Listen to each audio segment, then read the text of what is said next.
My mother slapped me across the face right at the altar of my own wedding. The entire crowd froze as my jaw popped and blood stained my vintage white lace dress. But she made one massive miscalculation. She forgot exactly where we were standing. My husband, a Marine pilot, calmly looked at her and said, "You just assaulted a federal officer on a military base. Face the wall." My mother was stunned as her perfectly curated life shattered in seconds. Before I continue this story, let me know where you are watching from in the comments below. Hit like and subscribe if you have ever had to stand up to a toxic family member who thought they owned you. My name is Penelope, and I am 33 years old. I stood at the altar of the base chapel in Quantico, Virginia, looking into the eyes of Bradley, the man I was about to marry. The afternoon sunlight filtered through the stained glass windows, casting warm colors over a crowd divided perfectly in half. On the left sat my mother's guests, a sea of wealthy socialites, hedge fund managers, and country club elites dripping in designer labels. On the right sat Bradley's guests, rows of disciplined military personnel in crisp dress uniforms. The chapel was entirely silent, as the chaplain prepared to read our vows. Then the heavy oak doors at the back of the chapel slammed open. My mother, Catherine, marched down the center aisle. Her designer heels struck the marble floor like gunshots. Her face was contorted with a rage so intense it made the socialites on her side of the aisle physically recoil. I did not move. I knew exactly what was happening. "Take that filthy rag off your body right now!" Catherine screamed, her voice echoing off the vaulted ceilings. Before I could even process the command, she closed the distance between us. She raised her hand and struck me across the face with everything she had. The heavy diamond rings on her fingers caught my jaw. A sharp cracking sound echoed over the microphone clipped to Bradley's lapel. My head snapped to the side and I stumbled backward, my heels tangling in the delicate lace train of my dress. A collective gasp erupted from the left side of the chapel. The right side, the military side, remained deathly still, but the air instantly crackled with tension. I tasted warm copper. A drop of blood rolled down my chin and fell perfectly onto the pristine white lace of my bodice. This was not just any dress. It was my late grandmother's vintage wedding gown from the 1920s. I had spent months having it secretly restored. My mother despised my grandmother, and she absolutely despised me for refusing to be her perfect, compliant trophy daughter. "I spent $50,000 on a custom designer gown for you," Catherine shrieked, pointing a shaking finger at my face. "I invited my most important wealth management clients here today. I paid for a lavish reception to hide the fact that my daughter is nothing but a worthless computer geek, and you dare humiliate me by wearing that dead old hag's curtain." I wiped the blood from my chin with the back of my hand. I stared at the woman who had spent my entire life trying to make me feel small. Catherine had always viewed me as a massive disappointment. She wanted a daughter who cared about high society fashion and marrying into old money. Instead, I paid my own way through college, built my own career, and chose a life of service. "Are you insane?" I asked, my voice low and dangerously calm. "You just hit me at my own wedding." "You owe me everything!" Catherine yelled, stepping forward to grab the collar of my vintage dress. "I am your mother. I gave you life and I demand you go to the back room and change into the dress I bought, or I swear to God I will ruin you." She never got the chance to touch the dress again. Bradley stepped between us. He did not yell. He did not lose his temper. At 35 years old, Bradley was a seasoned Marine Corps pilot who had faced far worse threats than an angry socialite in a Chanel suit. "Ma'am, step back," Bradley said. His voice was a low rumble of absolute authority. "Do not tell me what to do, you arrogant pilot." Catherine sneered, tossing her hair back. "You think because you wear a uniform, you can intimidate me. I have lawyers on retainer who make more in an hour than you make in a year. She is my daughter, and I will discipline her however I see fit." Bradley did not blink. He simply raised his hand and made a sharp two-finger gesture toward the back of the chapel. Instantly, two heavily armed military police officers stepped out from the shadows of the vestibule. Their combat boots thudded against the marble as they closed the distance to the altar in seconds. Catherine laughed, a harsh, mocking sound. "What is this? You think you can arrest me? I am a civilian. You have no jurisdiction over a family dispute. You are standing on a federal military installation, Bradley stated coldly. And you did not just strike your daughter in a family dispute. You assaulted a federal officer. Catherine's smug smile faltered. What are you talking about? She is a tech support nobody. My wife Bradley continued, his voice echoing clearly across the silent chapel. Is Lieutenant Commander Penelope Hayes, Naval Intelligence.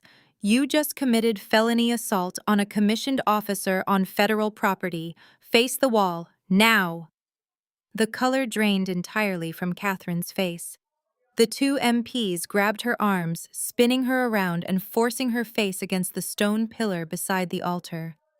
The cold metallic click of handcuffs snapping shut around her wrists cut through the silence. Get your hands off me! Catherine began to thrash her designer dress, wrinkling as the MPs locked her arms behind her back. Do you know who I am?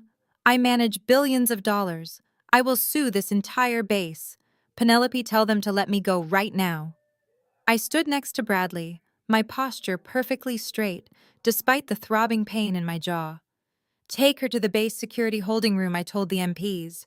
As they dragged her down the center aisle, passing her horrified, wealthy friends, Catherine's panic morphed into pure, venomous rage. You think you have won? Catherine screamed, fighting against the officer's grip.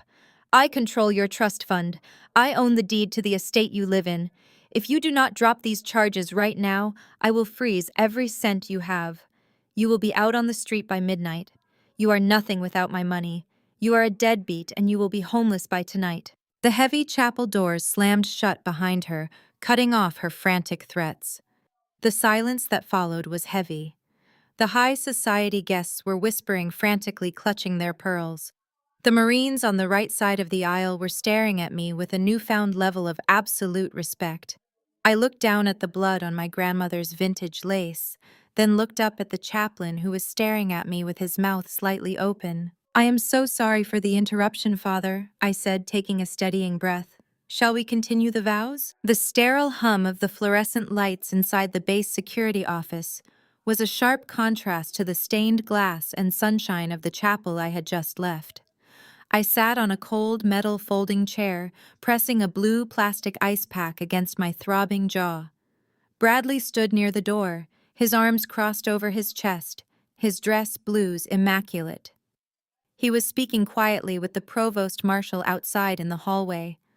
I looked down at the blood that had dried into the delicate lace of my grandmother's dress.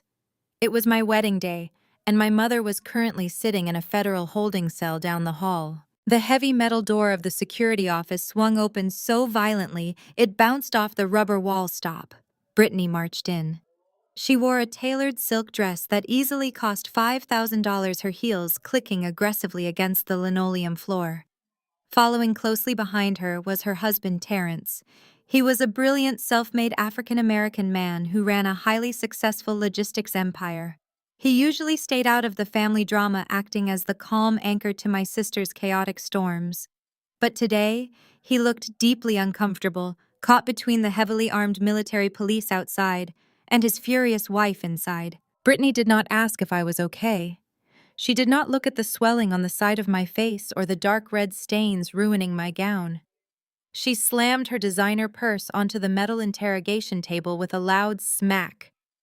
Are you completely out of your mind? Brittany shrieked, pointing an accusing finger at me. Tell these military thugs to let our mother go right now. You are ruining my life. I slowly lowered the ice pack from my face. I stared at my younger sister, taking in her perfectly manicured appearance and her absolute lack of empathy. How exactly does me getting assaulted at the altar ruin your life, Brittany? Because Mother is supposed to sign the vendor checks for my vow renewal tomorrow morning.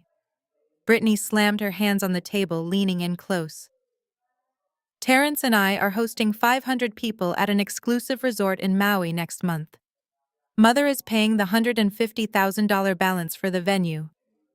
If her bank accounts get flagged by an arrest, or she is sitting in a federal holding cell, those checks will bounce. I will be the laughingstock of my entire social circle. You need to drop these charges right this second. Tell the police you tripped on your ugly dress. Tell them it was a massive misunderstanding. Terrence put a firm hand on his wife's shoulder, trying to pull her back. Brittany, look at her face. Catherine crossed a major legal line today. You cannot assault someone on a military base. Let us just take a breath, step back, and figure this out reasonably.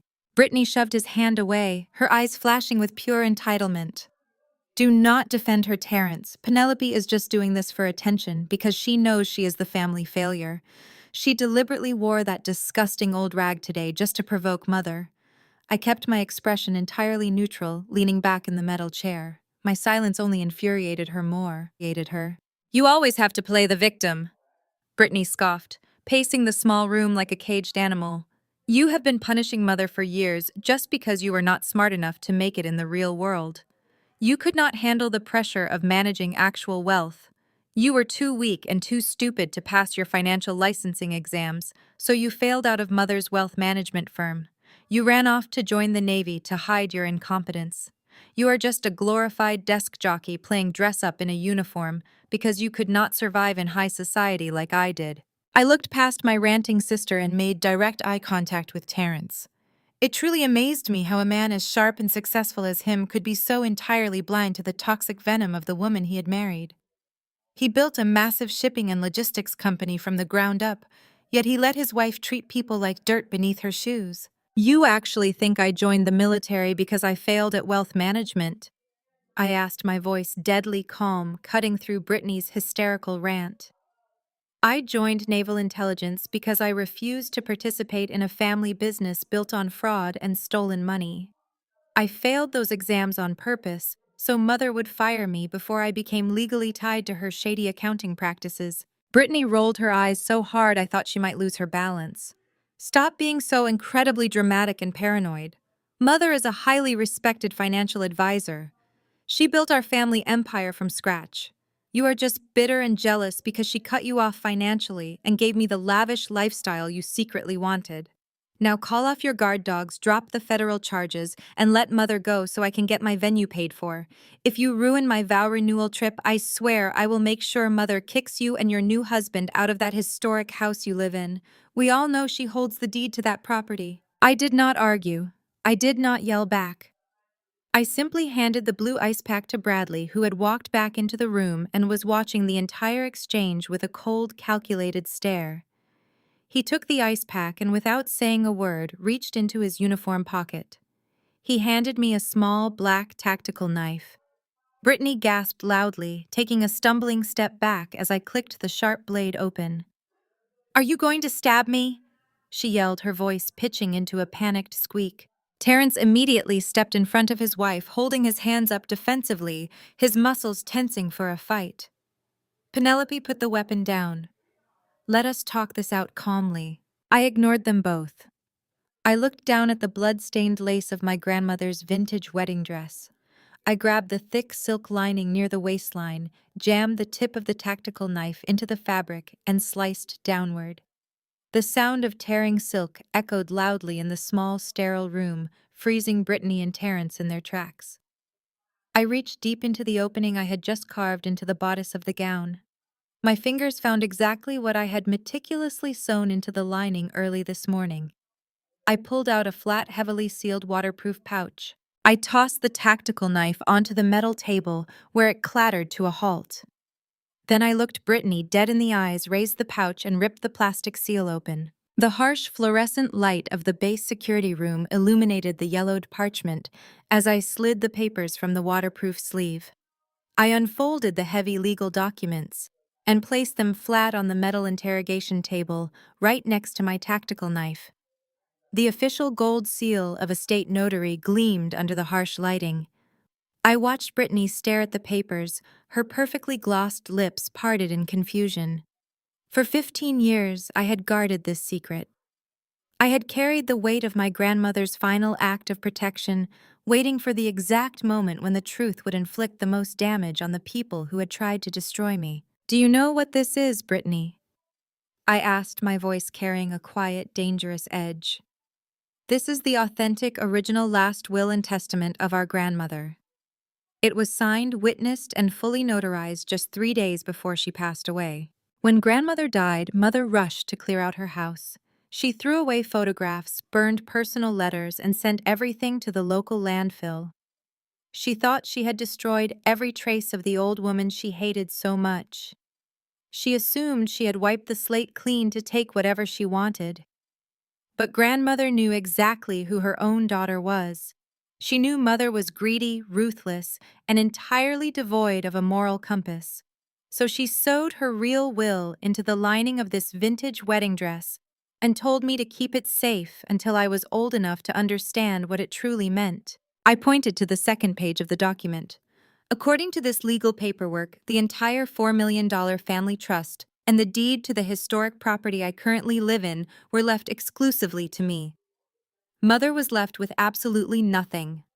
Grandmother explicitly stated that Catherine was unfit to manage familial wealth. But that is not what happened, is it? I continued taking a slow step toward my sister. When I turned 18, Mother produced a different will out of thin air. One that conveniently named her the sole executor of the estate and the primary beneficiary. She forged grandmother's signature to steal $4 million from her own teenage daughter, all so she could fund your lavish, pathetic lifestyle while telling me I had to take out student loans to survive. Brittany stared at the papers on the table. For a fraction of a second, genuine panic flashed across her face. Her eyes darted from the notary seal to my calm expression. But then the absolute entitlement she had been raised on kicked in. She actually threw her head back and let out a sharp, mocking laugh that echoed off the concrete walls.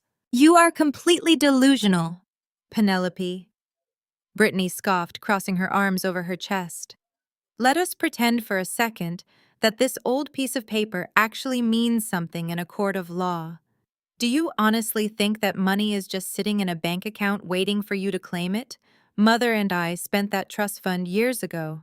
Brittany stepped closer with a cruel smirk playing on her lips. "Where do you think the money came from for my custom luxury SUV, or my first destination wedding in Paris, or the down payment on my penthouse apartment? Mother liquidated those assets to give me the life I deserved. She always said you were a lost cause who would just waste the money on charity or cheap clothes. You can wave that piece of paper around all you want, but the bank accounts are empty. You cannot squeeze blood from a stone.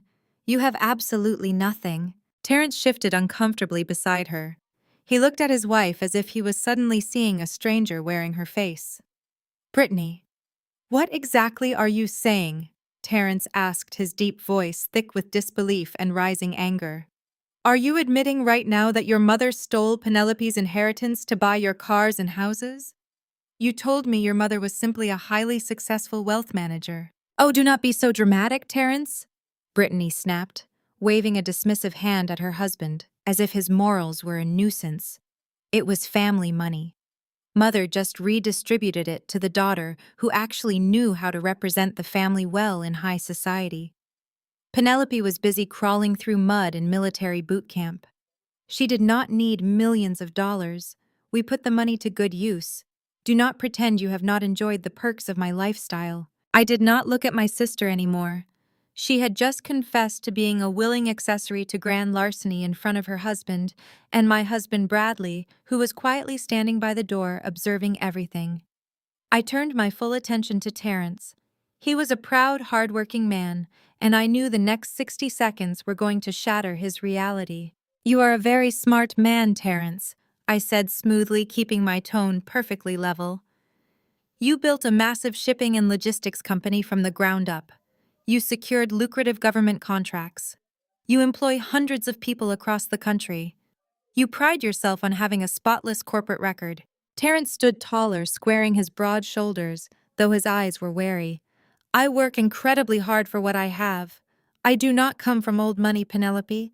I built my empire honestly, dollar by dollar." "I know you did," I replied, "but my mother did not. You see, when you steal $4 million from a legal trust, you cannot just walk into a bank and deposit it. The federal government tends to ask questions when a wealth manager suddenly starts buying penthouses and luxury cars with unaccounted cash. Mother needed a way to clean that stolen money so the tax agencies would not freeze her assets. She needed a washing machine. I reached into the pocket of my uniform jacket and pulled out my encrypted government-issued smartphone. I bypassed the biometric security measures and opened a highly secure classified file I had spent the last 3 weeks meticulously compiling. I turned the screen around and held it up for Terrence to see. The screen displayed a complex web of financial transactions, fake vendor invoices, and phantom shipping containers billed to shell companies in Delaware. I watched the color slowly drain from Terrence's face as his eyes scanned the digital ledgers. His jaw dropped as he recognized his own corporate letterhead on the fraudulent documents. "Tell me, Terrence," I asked, my voice dropping to a deadly whisper. "Did you know my mother used your logistics company to launder that $4 million?" I walked him through the forensic trail. When my mother forged the documents to steal my $4 million inheritance, she hit a massive roadblock. She could not just transfer that amount of cash into her personal accounts without triggering immediate alarms with the Internal Revenue Service. She needed a washing machine to clean the money. And she found the perfect blind mule in her new son-in-law. I pointed to a series of highlighted transactions on the screen. "She billed your logistics company for phantom shipping containers, Terrence. She routed the stolen money through your corporate accounts, disguised it as legitimate business revenue, and then paid it out as massive dividends to Brittany. She turned federal wire fraud into clean, untraceable cash, and she used your signature to do it." Terrence slowly turned to look at his wife. The air in the small security room grew incredibly heavy. Brittany shrank back against the concrete wall, clutching her designer purse like a shield. Terrence's voice was dangerously quiet when he finally spoke. "Tell me you did not know about this, Brittany. Tell me you did not let your mother use my company. My life's work to commit federal wire fraud." Brittany's bottom lip quivered, but she quickly masked her rising panic with misplaced outrage. "It is not a big deal, Terrence. Mother just needed a safe place to hold the family money. You act like she murdered someone. It kept our lifestyle afloat. How do you think we afforded the down payment on the penthouse? How do you think we bought that yacht last summer? Your company is successful, but Mother elevated us. She gave us access to a world you never would have seen otherwise. You owe her for that. You owe my family." The sheer audacity of her statement hung in the air. Terrence closed his eyes, a look of profound disgust washing over his features. He had endured years of subtle condescension from my mother's wealthy social circle. He had tolerated their passive-aggressive remarks about how lucky he was to marry into their elite family. But this was entirely different. His own wife had actively set him up to take the fall for a massive federal crime, all so she could continue swiping platinum credit cards without a second thought. "If the federal government audits my company," Terrence said, his voice trembling with suppressed rage, "I am the CEO. I am the one whose signature is on the corporate tax returns. I am the one who goes to federal prison for 20 years. And you knew that. You handed me a loaded gun and told me to pull the trigger." Brittany reached for his arm, her eyes wide with sudden desperation. "No," Terrence's mother said, "the accountants covered our tracks perfectly. No one will ever find out. Penelope is just trying to tear us apart because she is jealous. Do not let her do this to us. We can just walk away right now and pretend this never happened." Terrence swatted her hand away as if her touch burned him. He did not yell. He simply stepped around her, walked right up to where I was standing next to Bradley, and looked me dead in the eye. He was a man who valued his integrity above everything else, and he knew exactly what he had to do to protect it. "I will not go down for your mother," Penelope, Terrence said firmly. "I will not lose my freedom and my company for a woman who views me as an expendable pawn. Tell me exactly what you need me to do to take her down." A genuine smile crossed my face. I needed an insider, and Terrence was handing me the keys to the castle. "I need full administrator access to your company servers tonight," I told him.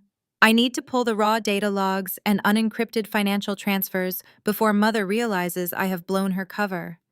I will package the entire digital footprint and hand it directly to the FBI Cyber Division. But I have to do it tonight before she has a chance to scrub the drives." Before Terrence could respond, my secure smartphone vibrated loudly against the metal interrogation table. The screen lit up with a notification from the base security desk. It was an intercepted voicemail transcript. My mother had just posted a massive cash bail. I tapped the screen and hit play, letting the audio fill the small, sterile room. My mother's voice echoed from the speaker, dripping with absolute arrogance and venom. "You think you are so smart, Penelope," my mother sneered through the recording. "I am out. It took one phone call to a judge I play golf with, and I am walking free. You and your little pilot husband made a huge mistake today. I am heading to the bank first thing tomorrow morning to freeze every asset attached to your name. Enjoy your last night in that historic house because I am putting it on the market by noon. You are dead to me." The voicemail clicked off. Brittany looked triumphant, a cruel smirk returning to her face as she assumed our mother had regained the upper hand. She actually crossed her arms, waiting for me to panic. But Terrence just shook his head, staring at his wife with absolute pity.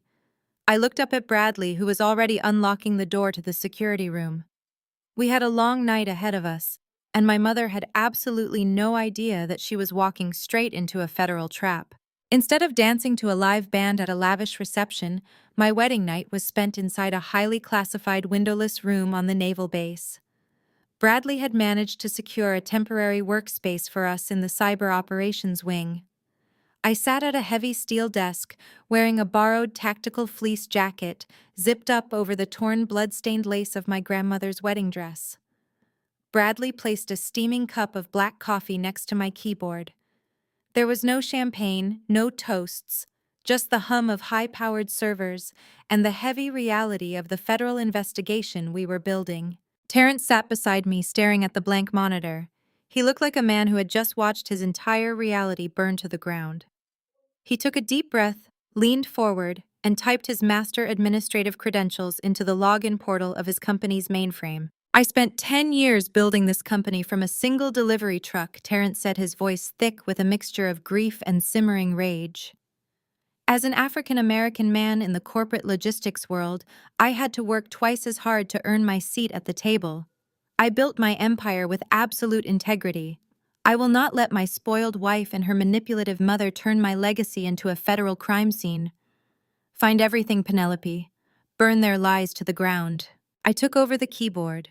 My fingers flew across the keys as I initiated a deep dive into the corporate financial logs.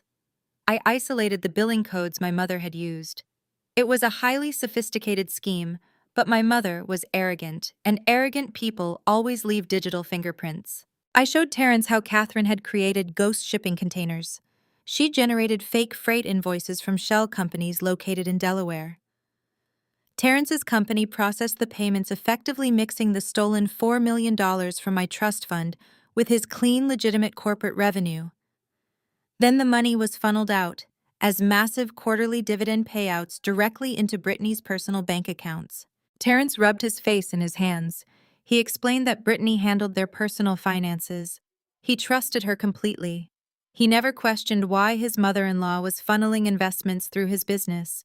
He thought Catherine was just a shrewd wealth manager trying to help them minimize their tax burden. He had no idea he was being used as a human shield for a massive federal felony. "We are going to clear your name," Terrence Bradley said, stepping up behind us and resting a solid hand on Terrence's shoulder. "You came to us willingly. You provided the access.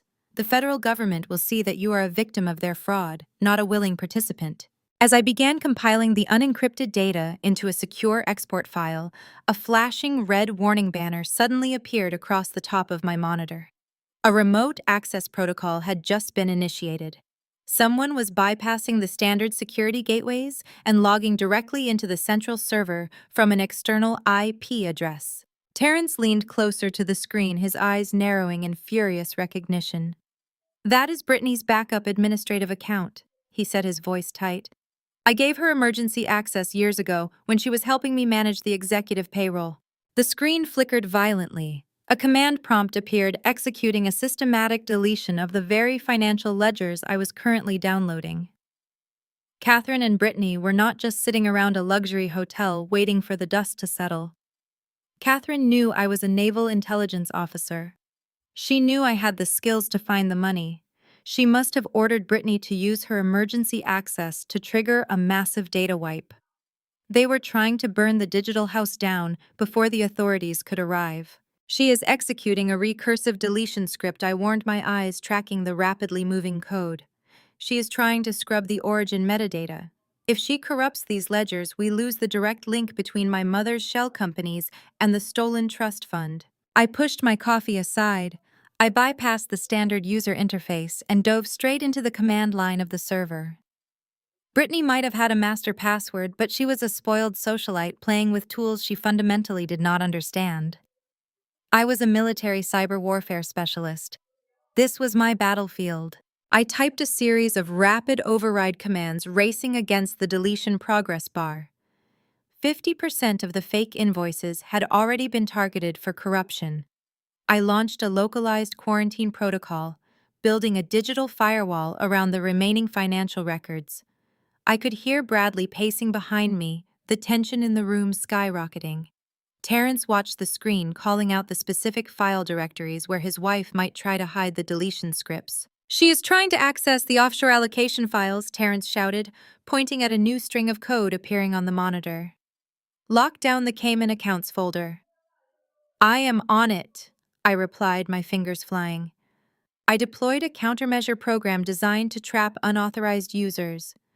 I isolated Brittany's connection within a dummy server, making her think the deletion was still running while I worked in the background. With one final aggressive keystroke, I completely severed Brittany's connection to the real mainframe. I manually revoked her administrative privileges, changed all the root passwords, and slammed the door shut on her access. The remote connection terminated instantly. I secured the quarantine and successfully recovered the targeted files from the server's shadow backup system. I had everything. Every fake invoice, every illegal transfer, every piece of evidence needed to put my mother and sister in federal prison for a very long time. I compiled the raw data, the forged will, and the audio recording of Brittany and Catherine's incriminating phone call. I encrypted the massive file into a secure digital package. I looked at Terrence. He gave me a firm, resolute nod. He was completely ready to watch his toxic wife face justice. I hit the enter key, forwarding the entire ironclad package directly to the Cybercrimes Division of the FBI and the Criminal Investigation Unit of the IRS. My mother thought she had won by making bail and threatening to freeze my assets. She had absolutely no idea that a federal warrant with her name on it was already being drafted. The digital trap was officially armed by sunrise. Bradley and I finally stepped out of the secure cyber operations wing, the cool morning air a welcome relief against my exhausted face. We drove straight to our historic estate, the very house my mother had threatened to kick me out of just hours prior. I did not sleep. I brewed a pot of strong black coffee, sat at my kitchen island, and opened my encrypted laptop. I had tied a monitoring script to the federal injunction placed on my stolen trust fund. Now all I had to do was wait for my mother to wake up and do what she always did when she felt threatened. She was going to spend money. Catherine was a creature of extreme habit. She believed that wealth was a magical shield capable of deflecting any consequence. Being arrested by military police and spending a few hours in a federal holding cell before posting bail had bruised her ego, but it had not broken her arrogance. She assumed her expensive lawyers and country club connections would make the assault charges disappear. She had absolutely no idea that the FBI and the IRS were already dismantling her entire financial empire. At exactly 10 in the morning, my laptop chimed with a notification. A transaction attempt had just been logged at one of the most exclusive luxury boutiques in downtown Washington. I smiled, taking a slow sip of my coffee. Catherine and Brittany were out on a shopping spree. I would later see the security footage retrieved by federal agents, but watching the real-time data alerts paint the picture was satisfying enough. My mother and sister had strolled into the high-end boutique, acting as if the catastrophic events of my wedding day were nothing but a minor inconvenience. Catherine demanded champagne from the store clerks. She loudly proclaimed that she needed a brand new wardrobe for her upcoming meetings with her legal team. Brittany, blissfully ignorant that her husband had just handed her over to the federal government, eagerly piled thousands of dollars worth of designer handbags, silk scarves, and shoes onto the checkout counter. They were celebrating. They thought they had won. The boutique manager rang up a total exceeding $40,000. Catherine offered a smug smile, flicked her wrist, and handed over her heavy platinum credit card. She expected the usual fawning admiration. She expected the clerk to bow to her wealth. Instead, the card reader let out a sharp negative beep. The clerk frowned, apologizing profusely as she ran the metal card a second time. Another loud beep echoed through the quiet, luxurious store. The screen flashed a bright red message: "Transaction declined." I watched the alert hit my computer screen from the comfort of my kitchen. A second alert followed. Catherine had demanded the clerk try a different card, a premium travel card linked to a secondary offshore account. Declined. Catherine lost her temper. She slammed her hand on the glass display case, screaming at the poor retail worker, demanding to know if their machine was broken. She shouted the classic line of the entitled and arrogant, asking if they had any idea who she was. The other wealthy patrons in the store stopped browsing and stared. The humiliation was instantaneous. Brittany rolled her eyes as the clerk pulled out her own designer wallet and grabbed her husband's black corporate card. She slapped it onto the counter, telling our mother not to worry, because Terrence would gladly cover the bill. The clerk swiped Brittany's card. Declined. Terrence had not just cooperated with the FBI. He had immediately called his corporate bank and completely severed his toxic wife from every single business and personal account they shared. Brittany was entirely locked out. The boutique manager politely but firmly asked them to leave the merchandise and exit the store. Catherine and Brittany were forced to walk out empty-handed, their faces burning with absolute humiliation as the entire boutique watched them leave in disgrace. Panic finally set in. I tracked their movements as they frantically drove straight to my mother's private wealth management bank. Catherine stormed through the polished glass doors, demanding to see the branch manager immediately. She was ready to scream, ready to threaten lawsuits, ready to unleash her fury on whoever dared to freeze her money. But the branch manager did not offer her a plush chair or a cup of artisanal coffee. He looked pale and terrified. He stood behind his desk and informed my mother that her accounts were not experiencing a technical glitch. "The United States government has placed a total lock on all your assets," the manager told her, his voice trembling. "We received a federal injunction early this morning. The FBI and the IRS have frozen your personal accounts, your business holdings, and the offshore trust. We cannot authorize a single withdrawal. You have zero available funds." Standing in that bank lobby, the crushing weight of reality finally crashed down onto Catherine's shoulders. The color drained from her face. I was not just a worthless geek. I was not making empty threats from a military holding room. I had actually done it. I had meticulously tracked down the $4 million she had stolen, exposed her money laundering scheme, and weaponized the federal government against her. Brittany began to hyperventilate, clutching her dead credit cards, realizing that her vow renewal in Maui, her luxury penthouse, and her entire identity were suddenly gone. Catherine's survival instincts kicked into overdrive.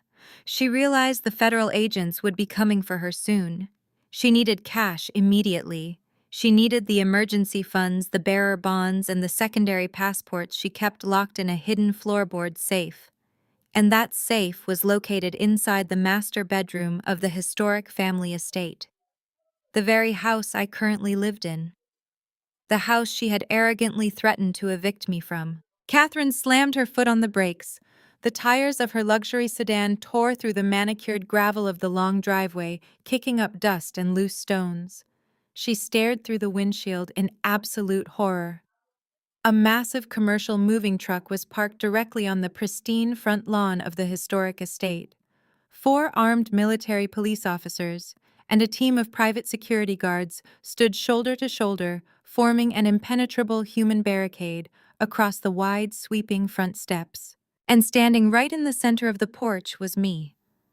I held a thick stack of certified legal documents attached to a wooden clipboard.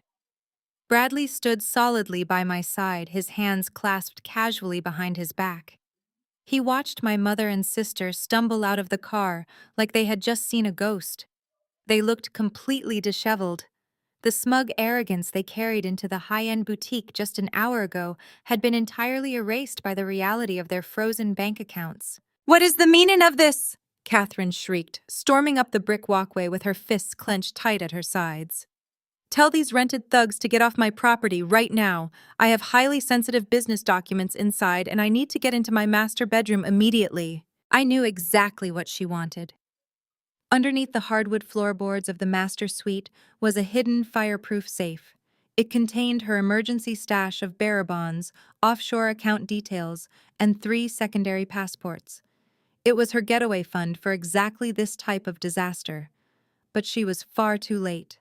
I had already directed the federal agents to that exact floorboard 2 hours ago. They had cracked the safe and confiscated every single piece of paper inside. "You do not have a master bedroom anymore," I said calmly. I stepped forward and held up the clipboard so she could clearly see the top page. The heavy gold seal of the State Records Office caught the bright morning sunlight. "This is the original fully verified deed to this estate," I continued, my voice carrying over the vast lawn. "Grandmother left this house exclusively to me 15 years ago. You forged the property transfer to put your own name on the title. You used the equity of my home to fund your lavish parties and fuel your massive money laundering scheme. The federal court reviewed the authentic documents this morning and instantly reversed your fraudulent transfer. This house is legally mine. You are currently trespassing." "You ungrateful little brat," Catherine screamed. The veins in her neck bulged against her heavy diamond necklace. She lunged forward, trying to physically shove her way past me to get to the heavy oak front door. 2 towering security guards immediately stepped into her path.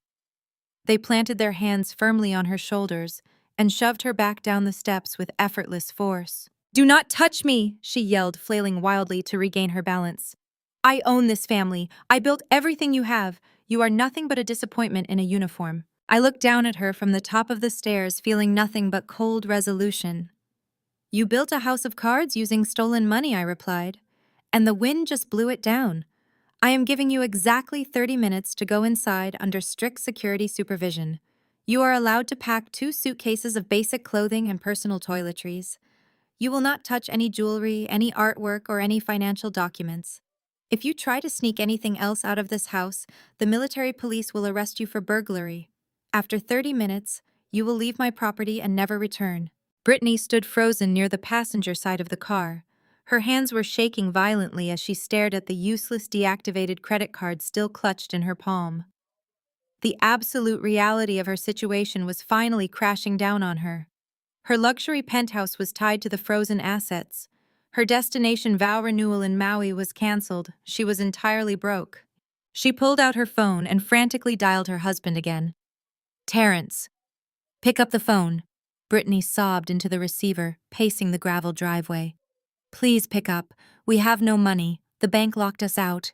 I need your corporate card right now." But the call went straight to voicemail. Terrence had blocked her number the exact moment he drove off the naval base last night. He was sitting in a federal building right now, fully cooperating with the authorities and preparing divorce papers. He had completely cut her off. "Penelope, please," Brittany cried, running up to the bottom of the porch steps. Her perfect makeup was smeared with tears running in dark streaks down her cheeks. "You cannot do this to me. Terrence is not answering his phone. I have 0 cash. Where am I supposed to sleep tonight? How am I supposed to eat? You are my sister." I looked at my younger sister without a single ounce of pity. "When you thought Mother had all the power yesterday, you stood in a security room and mocked my military career. You laughed in my face when you confessed to spending my stolen inheritance on luxury cars and yachts. You told me I was a failure who did not deserve a dime. I suggest you go find a very cheap motel and learn how to budget." Catherine realized she was completely cornered. The federal agents had her hidden money. I had reclaimed the house. Terrence had abandoned ship and taken his clean logistics company with him. But humility was not a language my mother spoke. Instead of accepting defeat or showing a shred of remorse, her eyes darkened with a terrifying, malicious resolve. She smoothed down her wrinkled designer jacket and pulled her own cell phone from her purse. She dialed a number from memory with rapid, aggressive jabs of her finger. I watched her press the phone to her ear, her jaw set like stone. "Get me Vincent Caldwell," she barked into the receiver. "I do not care if he is in court right now. Pull him out of the room. I need the most vicious defense attorney in this city on the line immediately." Catherine locked eyes with me, her gaze filled with absolute poison. The kind of look a predator gives before going in for the kill. "I am hiring you to destroy my daughter," Catherine snarled into the phone, never breaking eye contact with me. "I want her military career burned to the ground. I want her ruined." Catherine did not waste a single second. By 6 the next morning, my face was plastered across the front page of every major local news outlet and gossip blog in the city. Catherine had hired a ruthless defense attorney known for destroying reputations before a case even reached a courtroom. He was a corporate fixer who specialized in burying whistleblowers, and my mother was paying him handsomely with whatever cash she had managed to hide with her wealthy friends.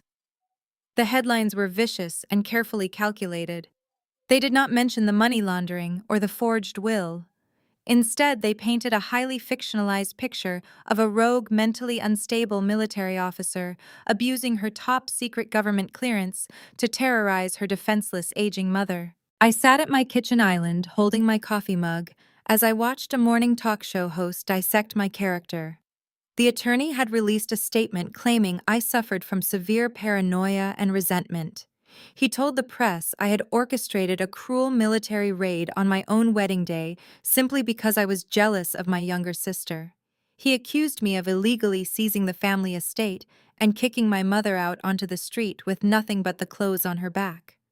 The narrative was expertly crafted to make me look like a dangerous, authoritarian monster stealing from a hardworking widow. The public ate it up.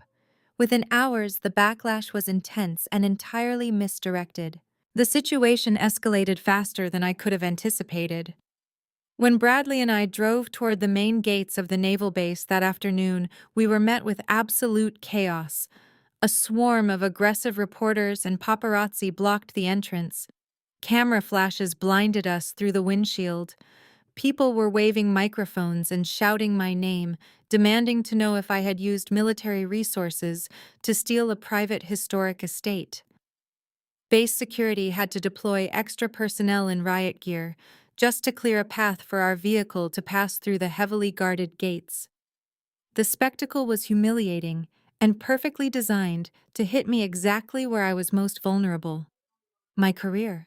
The United States Navy does not tolerate public scandals. Before I could even reach my office, my secure phone rang. It was a direct summons from my commanding officer. Bradley walked with me down the sterile corridors of the command building, his presence a silent pillar of unwavering support. When I stepped into the spacious office, my commander was standing by his desk, with a thick file and a very grim expression. He respected me as an intelligence officer, but the media circus outside the gates was an operational nightmare. He informed me that the Department of Defense was launching an immediate internal review regarding the allegations of me abusing my federal clearance for personal gain. He asked me to hand over my security badge. My heart hammered against my ribs, but I kept my military bearing perfectly rigid.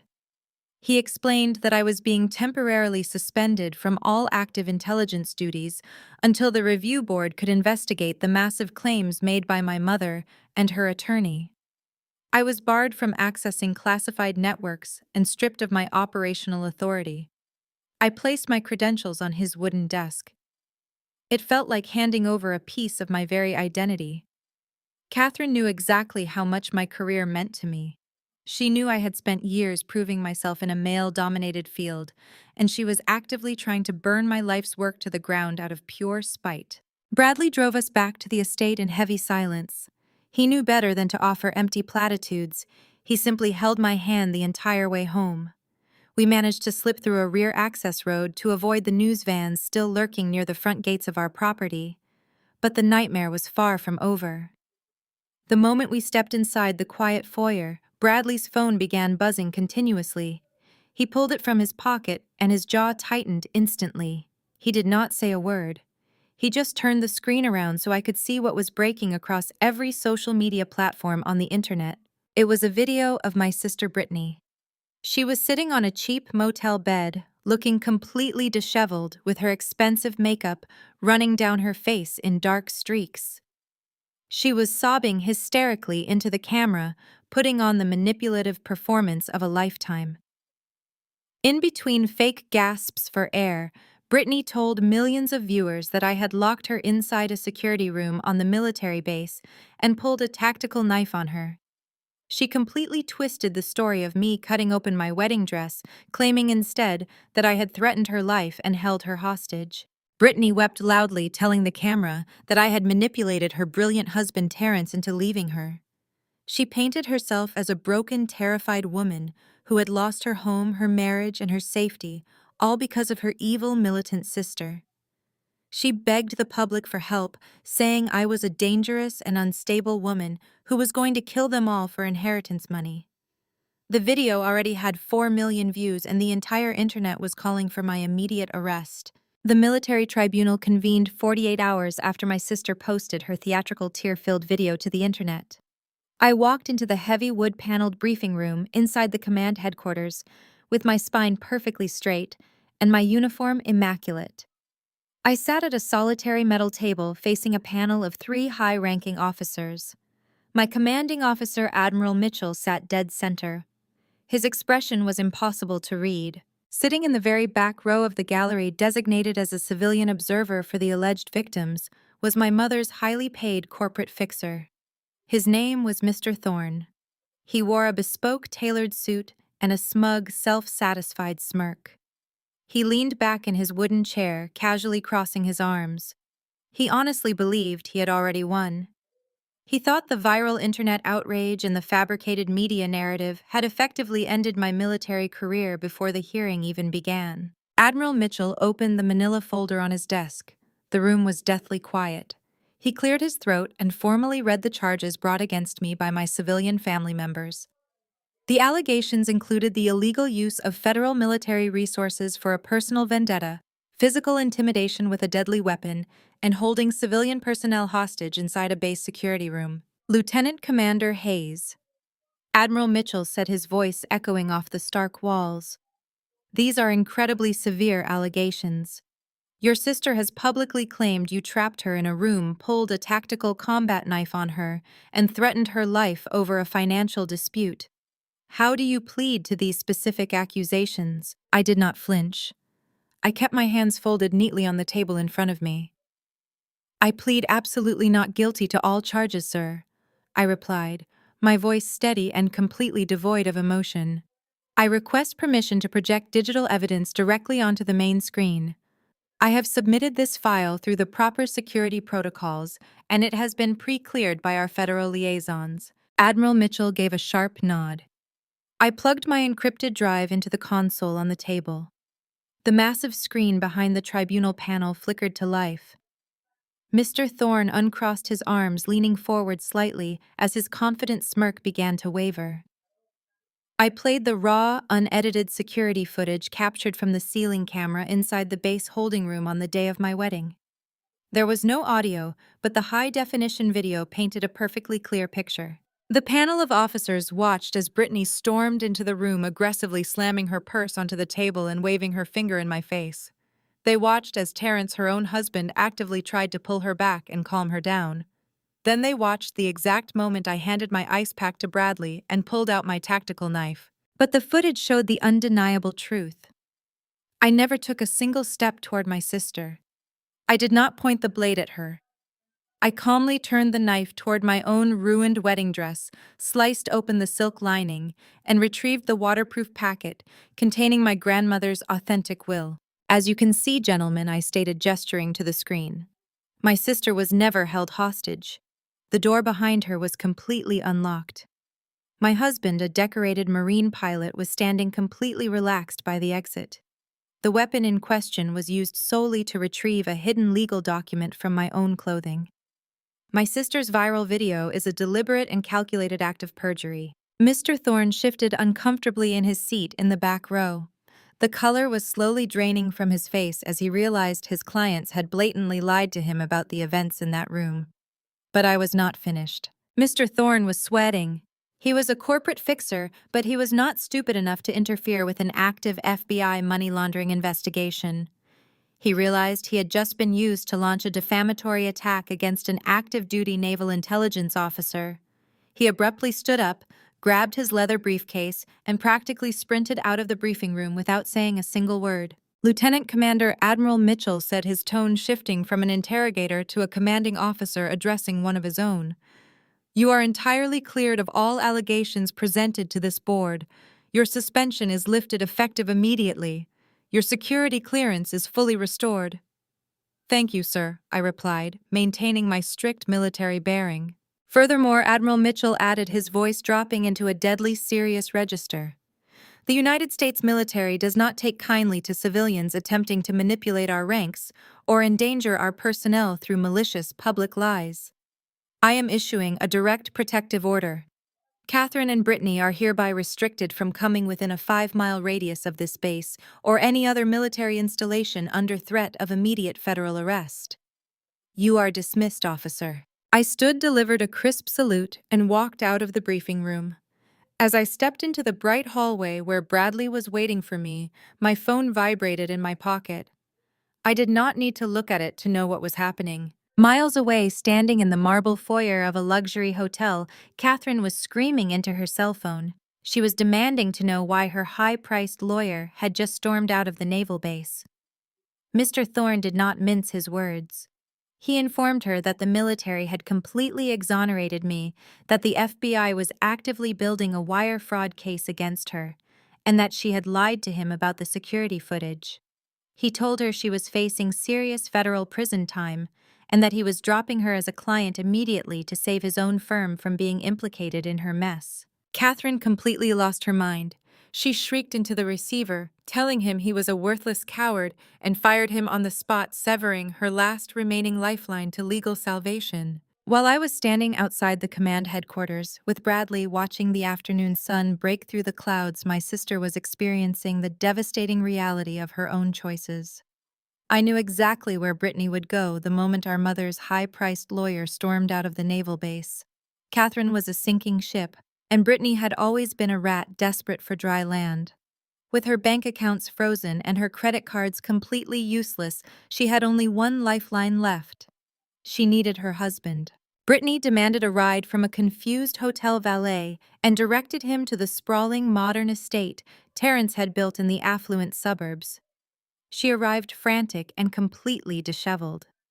She marched up the custom stone walkway, fully expecting to walk inside, pour herself a glass of expensive wine, and demand that Terrence fix everything.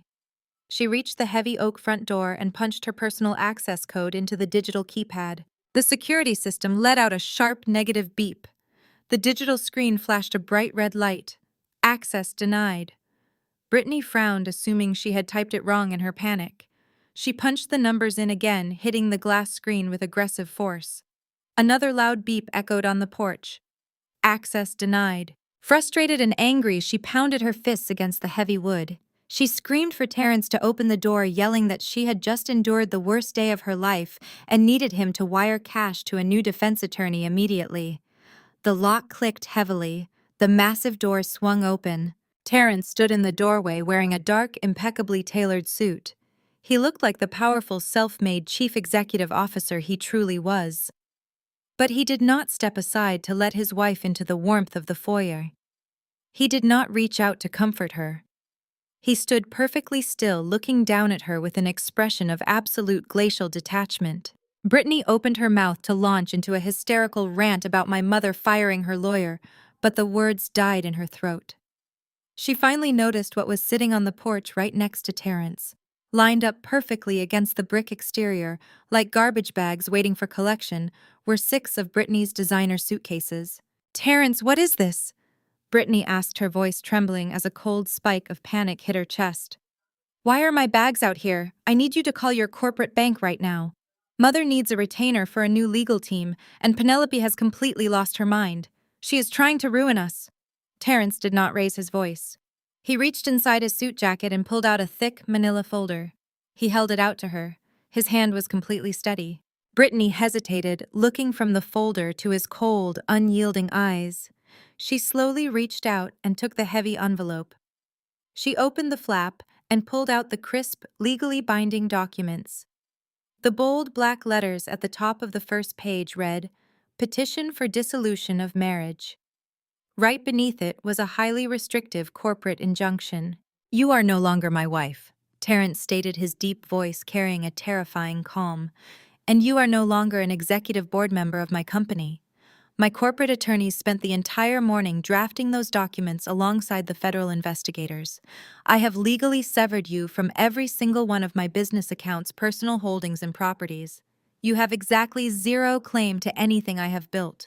Brittany stared at the divorce papers, the color draining entirely from her face. "You cannot do this to me," she gasped, dropping the folder onto the porch. "We are a family. You are supposed to protect me. I am your wife." "You stopped being my wife the second you decided I was an expendable pawn in your mother's financial crimes," Terrence replied. He stepped forward, his tall frame towering over her. "For 5 years I sat at your mother's country club tables." Terrence continued, his voice tight, with years of suppressed anger. "I listened to the subtle remarks. I endured the microaggressions. I watched your wealthy friends look at me like an African-American kid from the wrong side of the tracks, who should just be eternally grateful to marry into your so-called elite bloodline. I took the blatant disrespect. I played the perfect, silent, grateful husband because I actually loved you. I thought you were different from them." Terrence shook his head, looking at her with absolute disgust. "I was wrong. You are exactly like Catherine. You used my company, my life's work, to wash stolen money. You tried to make me a federal felon just to fund your pathetic, shallow lifestyle. You handed me a prison sentence and expected me to smile and say thank you." "Terrence, please," Brittany sobbed, falling to her knees on the hard stone porch. She grabbed the fabric of his suit pants, crying hysterically. "I will change. I will do whatever you want. I have no money. The feds took everything. Mother is losing her mind. Where am I supposed to go?" "I do not care," Terrence said. He easily stepped back, pulling his leg free from her desperate grasp. "You can go sleep in the luxury penthouse you bought with your sister's stolen inheritance. Oh wait, the FBI seized that this morning. I guess you will just have to figure it out like a normal person." He looked down at her, crying on the ground, entirely stripped of the arrogant superiority she had worn for her entire life. "Do not ever come near my property or my company again," Terrence commanded. "If you do, I will have you arrested for trespassing before the ink on that federal indictment even dries." Terrence stepped back inside and slammed the heavy oak door shut. The deadbolt clicked loudly, echoing across the quiet suburban street. Brittany was left completely alone on the curb. The sun was beginning to set, casting long, cold shadows across the driveway. She sat on her expensive leather suitcases, shivering as the reality of her total destruction finally sank in. She had no husband, no money, no home, and a mother who was actively going down in flames. She was backed into a corner with absolutely no way out. Desperation breeds betrayal.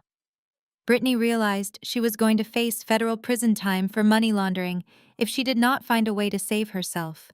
She needed leverage, and she needed cash. She pulled her cell phone from her purse. Her hands were shaking violently as she scrolled through her contacts.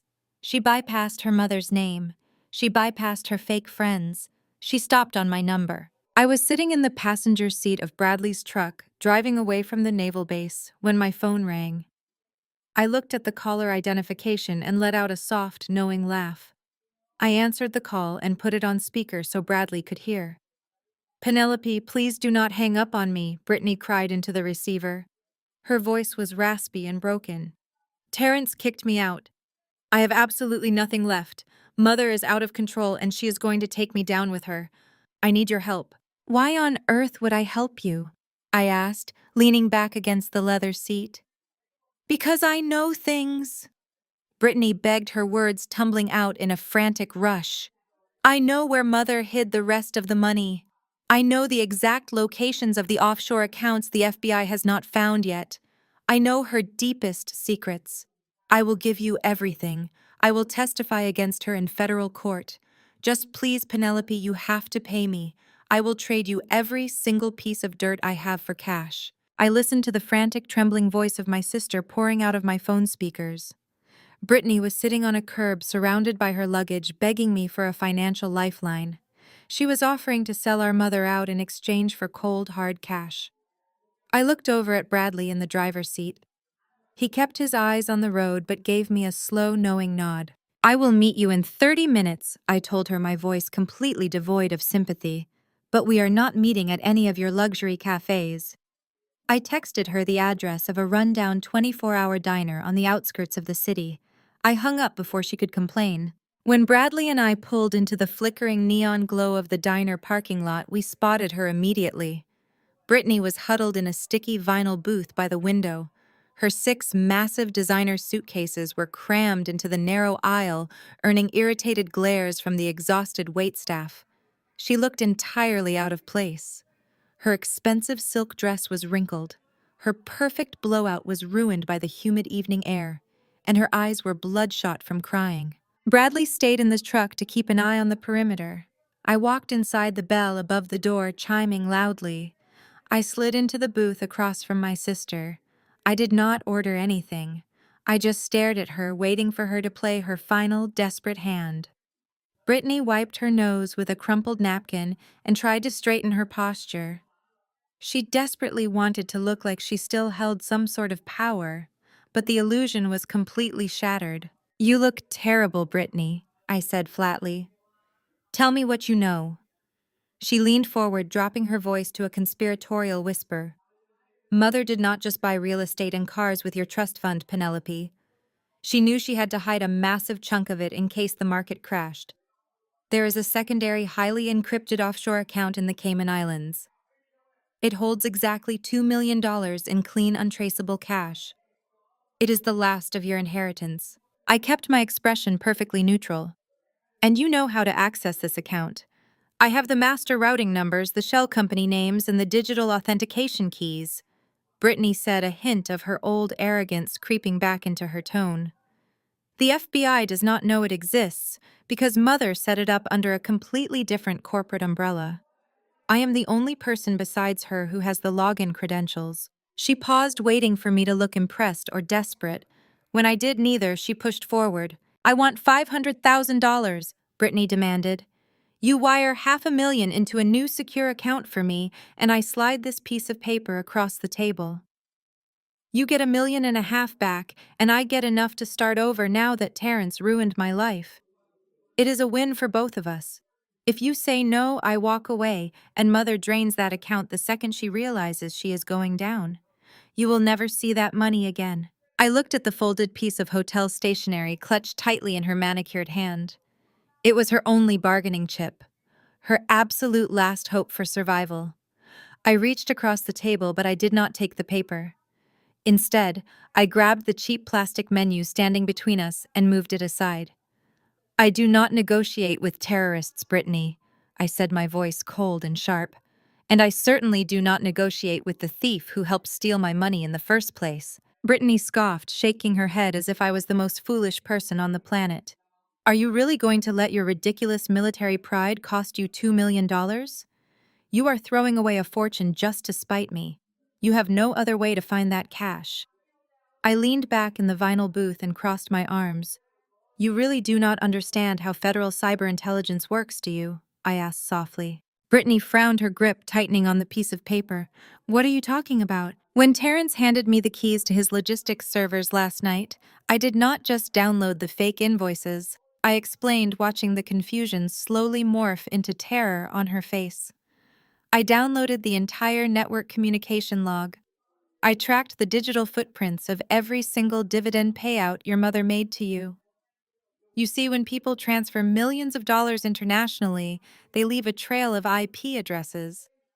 It took my tracking software exactly 4 minutes to flag a heavily encrypted server located in Georgetown, Grand Cayman." Brittany stopped breathing. The color drained from her face, leaving her looking like a porcelain doll about to shatter. "You do not have a secret, Brittany." I continued, driving the final nail into her coffin.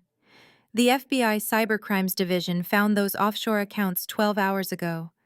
The Internal Revenue Service has already issued an international freezing order to the Cayman banking authorities. That $2 million is currently locked in a federal holding pattern. Your login credentials are completely useless. You have absolutely nothing to bargain with. No, Brittany gasped, her voice cracking. No, that is impossible. Mother said it was untraceable. Mother said we were safe. Mother is an arrogant fool who played a digital game against a naval intelligence officer, I replied calmly. And you are just the collateral damage she left behind. I stood up from the booth. I looked down at my sister, who was now hyperventilating, realizing that her last desperate scheme had completely evaporated. She had no money, no leverage, and she was officially an accessory to a massive federal money laundering operation. Good luck with the public defender, Brittany, I said. I hear the federal prison system is not quite as luxurious as your penthouse. I turned and walked out of the diner, the bell chiming cheerfully behind me. Inside the booth, total panic consumed my sister. She shoved the worthless piece of paper into her pocket and grabbed her cell phone with trembling hands. She had no money to hire a lawyer and nowhere to sleep, but she knew she had to warn the one person who still had cash hidden away. Brittany dialed our mother's number, frantically listening to it ring, as she stared out the greasy diner window. When Catherine finally answered, Brittany did not even say hello. She just screamed into the receiver. Mother, you have to run. Penelope found the Cayman accounts. The feds know everything. The morning air was crisp and deceptively calm when I walked out of the upscale grocery store just a few miles from the naval base. Bradley had gone to pick up dry cleaning from a shop down the street, leaving me to grab some basic provisions for the historic estate we had just reclaimed. I pushed my shopping cart across the sprawling asphalt parking lot. The federal investigation was moving at lightning speed in the background, but I needed a moment of normal daily routine to ground myself. I should have known my mother would not just sit quietly and wait for the federal agents to knock on her door. The screech of premium tires on asphalt shattered the quiet morning.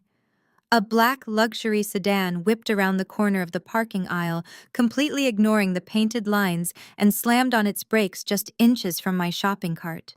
The driver's side door flew open. Catherine stumbled out. I almost did not recognize the woman standing in front of me. The polished, untouchable socialite who had assaulted me at the altar was completely gone. Catherine looked incredibly haggard.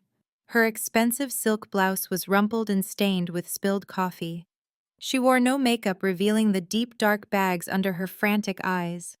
Her hair, usually sprayed into a perfect shell, hung in messy, unkempt strands around her pale face.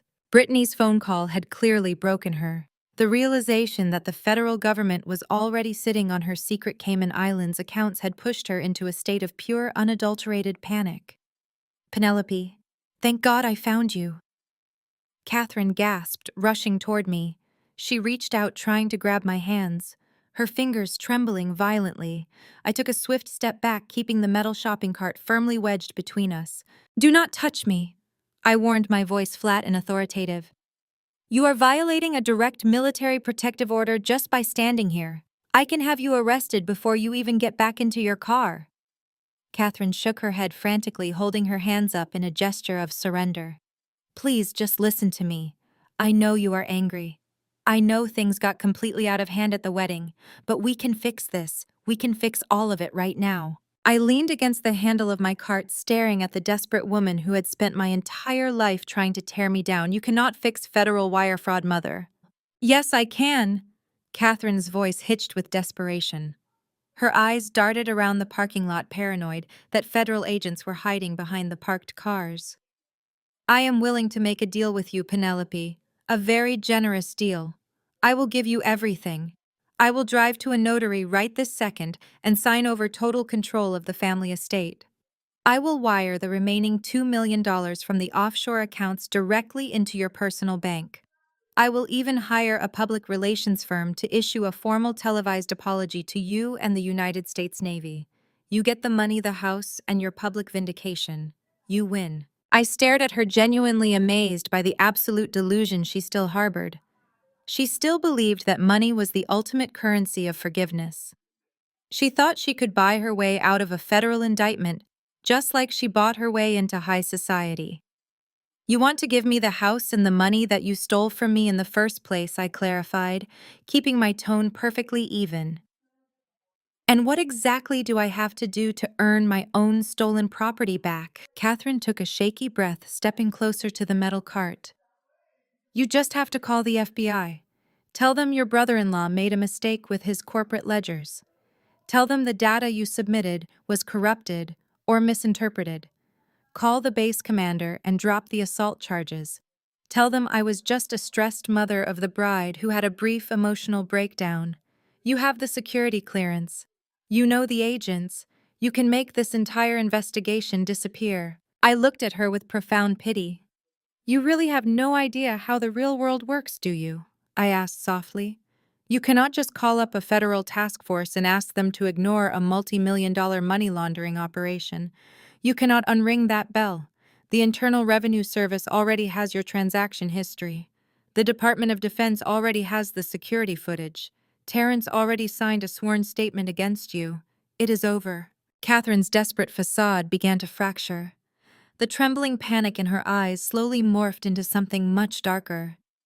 The realization that her bribery was entirely useless stripped away the last remaining shreds of her fake maternal act. You are doing this to destroy me, she hissed, her voice dropping into a vicious, venomous register. You planned this from the very beginning. You set me up. I did not forge a legal document when I was 18 years old. I fired back, my own voice hardening into steel. I did not force you to steal $4 million from your own child. I did not make you use Terrence's company to commit federal tax evasion. You built your own prison. I just locked the door. Catherine completely snapped. The polished socialite died in that parking lot, and the hateful, arrogant narcissist she truly was finally clawed her way to the surface. She slammed her hands down onto the front of my shopping cart, her face contorting with pure rage. You did not deserve a single cent of that money! Catherine screamed, her voice echoing loudly across the pavement. I earned that wealth. I kept this family in high society. You were always a massive disappointment to me. You were a plain, stubborn, worthless geek who refused to play the game. I forged that miserable old woman's will because I knew you would waste the inheritance on your pathetic little morals. I took the money because it belonged to me. I built this empire, and I will not let an ungrateful militant parasite tear it down. She stood there, chest heaving, her eyes burning with absolute hatred. She had finally said it out loud. She had finally admitted the exact depths of her greed and her crime. I did not flinch. I did not raise my voice. I simply lifted my left arm and rested my hand on the handle of the shopping cart. I turned my wrist, slightly illuminating the digital face of my tactical smartwatch. The screen displayed a bright red microphone icon alongside a continuous rolling audio wave. Thanks for the confession, Mom, I said smoothly. I tapped the screen once, ending the high-definition recording and instantly backing the audio file up to my secure cloud server. Catherine stared at the watch. All the blood rushed out of her face. Her mouth opened, but absolutely no sound came out. She realized she had just screamed a full detailed confession to felony forgery and theft directly into a digital recording device. She had just handed me the final undeniable nail in her own coffin. The pale light of dawn crept over the skyline of downtown Washington, casting long shadows across the empty streets. I sat in the passenger seat of Bradley's truck, my hands wrapped around a cardboard cup of black coffee. The engine hummed quietly, fighting off the morning chill. We were parked directly across the street from a towering glass and steel high-rise. The top 3 floors of the building belonged to my mother. It was the headquarters of her elite corporate wealth management firm, the very empire she had built on a foundation of stolen money and relentless arrogance. I took a slow sip of my coffee, keeping my eyes fixed on the heavy revolving doors of the lobby. After our explosive encounter in the grocery store parking lot yesterday, I had immediately forwarded the pristine, high-definition audio recording of her confession directly to my federal contacts. Catherine had proudly admitted to felony forgery theft and a deep-seated hatred for her own daughter. That audio file was the final piece of the puzzle the Department of Justice needed to bypass any remaining bureaucratic red tape. They had enough evidence to drop the hammer, and they were not going to wait for her to shred any more documents. At exactly 6 in the morning, a fleet of unmarked black SUVs turned the corner in perfect synchronized formation. They did not use their sirens, but the flashing red and blue lights reflecting off the glass storefronts were unmistakable. The vehicles boxed in the front entrance of the high-rise. Dozens of federal agents poured out of the SUVs. They wore heavy tactical vests with FBI and IRS criminal investigation printed across their backs in bold yellow letters. There was no hesitation. They moved with the cold, calculated precision of a specialized raid unit. The lead agents breached the revolving doors, flashing federal warrants at the terrified morning security guards. I watched the raid unfold with absolute clarity. Catherine always arrived at her office before sunrise to micromanage her staff and obsess over the daily market reports. Today, she had likely arrived even earlier, desperate to meet with whoever was left of her legal team, or attempting to manually delete the local copies of her fraudulent logistics invoices. Through the massive floor-to-ceiling windows of the third floor, I could see the sudden chaos erupting. Federal agents swarmed the reception area. The sleek minimalist office space usually reserved for serving champagne to millionaire clients was instantly transformed into a federal crime scene. Agents began securing filing cabinets, unplugging encrypted computer towers, and taping evidence boxes shut. The employees who had arrived for the early shift were herded into the main conference room.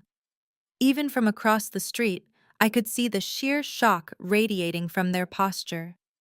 These were junior financial analysts and wealthy portfolio managers who had spent years treating my mother like a financial deity. Now they were watching her empire burn to ashes in real time. Then the moment I had been waiting for finally arrived. The heavy glass doors of the lobby pushed open. Two towering FBI agents walked out onto the concrete plaza. Walking between them, her hands securely locked in heavy steel handcuffs behind her back, was Catherine. This was not a temporary military hold. This was a full-scale federal perp walk. She was wearing a tailored designer suit, but her posture was completely broken. She kept her chin tucked tightly to her chest, desperately trying to hide her face behind the messy strands of her highlighted hair. She looked small, pathetic, and entirely stripped of the terrifying power she had wielded over me for my entire life. "She tried to ruin you just a few days ago," Bradley said, his voice a low, steady rumble beside me. He rested his hand over mine on the center console. "Look at her now." I did not say a word. I just watched. I felt no pity. I felt no guilt. I simply felt the heavy chains of my childhood finally snapping in half. The flashing lights of the federal vehicles had already attracted exactly what Catherine feared most: the media. The same aggressive news vans and local reporters who had swarmed the naval base to smear my name just 48 hours ago were now sprinting across the plaza. They shoved microphones toward my mother's face, shouting rapid-fire questions about wire fraud, offshore accounts, and money laundering. The narrative shifted in the blink of an eye. The ruthless smear campaign Catherine had paid for was officially dead. She could no longer paint me as a mentally unstable rogue military officer terrorizing a defenseless widow. The public was currently watching that so-called defenseless widow being shoved into the back of a federal vehicle for stealing millions of dollars and committing massive financial crimes. The journalists were already typing their breaking news headlines, completely reversing the story to expose the wealthy socialite who stole her own daughter's inheritance.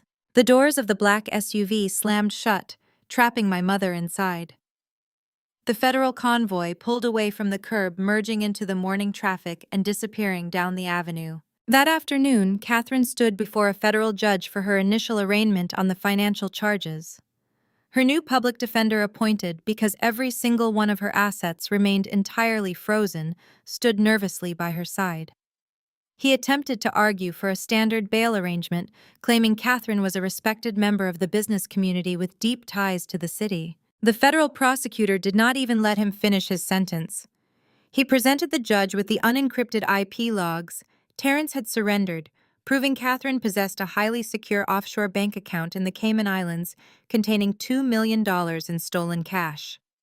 He argued that she had the motive, the hidden means, and the undeniable desperation to flee the country the second she was released. Furthermore, the prosecutor added sliding a transcript of the parking lot audio recording across the bench. The defendant has already demonstrated a willingness to ambush and physically intimidate the primary federal witness in this case. She is a profound flight risk and a clear danger to the integrity of this investigation. The judge read the transcript of my mother screaming that I was a worthless geek who did not deserve the money she stole. He looked down at Catherine, who was currently shivering in an orange standard-issue prison jumpsuit, completely devoid of her diamond rings and silk scarves.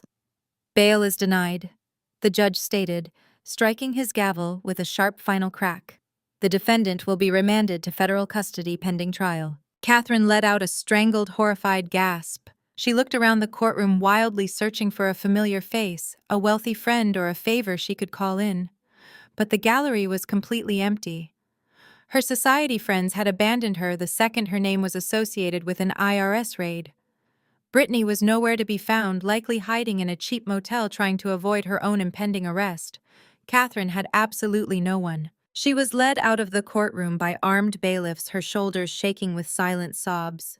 The woman who had proudly slapped me at my wedding, who had laughed at my military career, and who had spent decades treating me like dirt, was now locked inside a cold concrete federal jail cell. And the best part was her legal nightmare was only just beginning. She still had to face me at her initial assault trial, and she was going to have to do it from the inside of a cage. The heavy oak doors of the federal courthouse in Alexandria, Virginia, felt completely different from the glass doors of my mother's former corporate empire. 2 months had passed since the morning raid. 2 months of Catherine sitting inside a concrete cell at a federal detention center, stripped of her platinum cards and designer suits. Today was not the trial for her multi-million-dollar money laundering operation. Today was the trial for the event that started this entire avalanche. The assault at my wedding. Because my mother had slapped me while I was in uniform on a military installation, the charge was not a simple local dispute. It was a federal misdemeanor.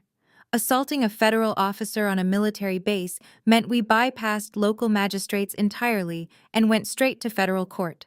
Bradley walked beside me, his hand resting comfortably on the small of my back. He wore a tailored charcoal suit instead of his military uniform today, letting the federal prosecutors take the absolute lead. The marble hallways of the courthouse echoed with the footsteps of lawyers and federal agents. We bypassed the main seating area and were ushered directly into a small private conference room adjacent to the main courtroom. Waiting for us was Assistant United States Attorney Lawson. He was a sharp, meticulous prosecutor who had been assigned to handle both the assault case and the impending wire fraud indictment. He shook Bradley's hand, then turned to me with a highly strategic gleam in his eye. Today is a misdemeanor hearing, Lawson explained, opening a thick manila folder on the conference table. The maximum penalty she faces for the slap is a year in federal custody. But we are not just here for a simple assault conviction, Penelope. We are here to set a trap. I leaned forward, completely engaged. I knew the federal justice system rarely did anything without a larger, overarching purpose. Your mother's public defender is going to try to mitigate the assault by claiming emotional distress, Lawson continued. She is going to try to paint you as a hostile, combative daughter who provoked her. I want her to take the stand. I am going to let her defense attorney guide her right into a false narrative.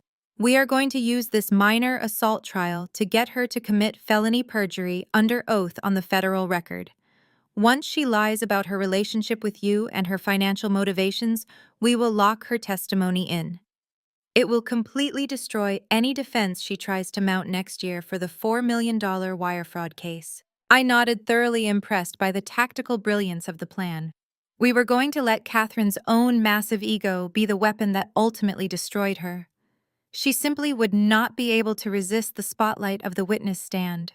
She would view it as her stage, her final chance to manipulate the narrative.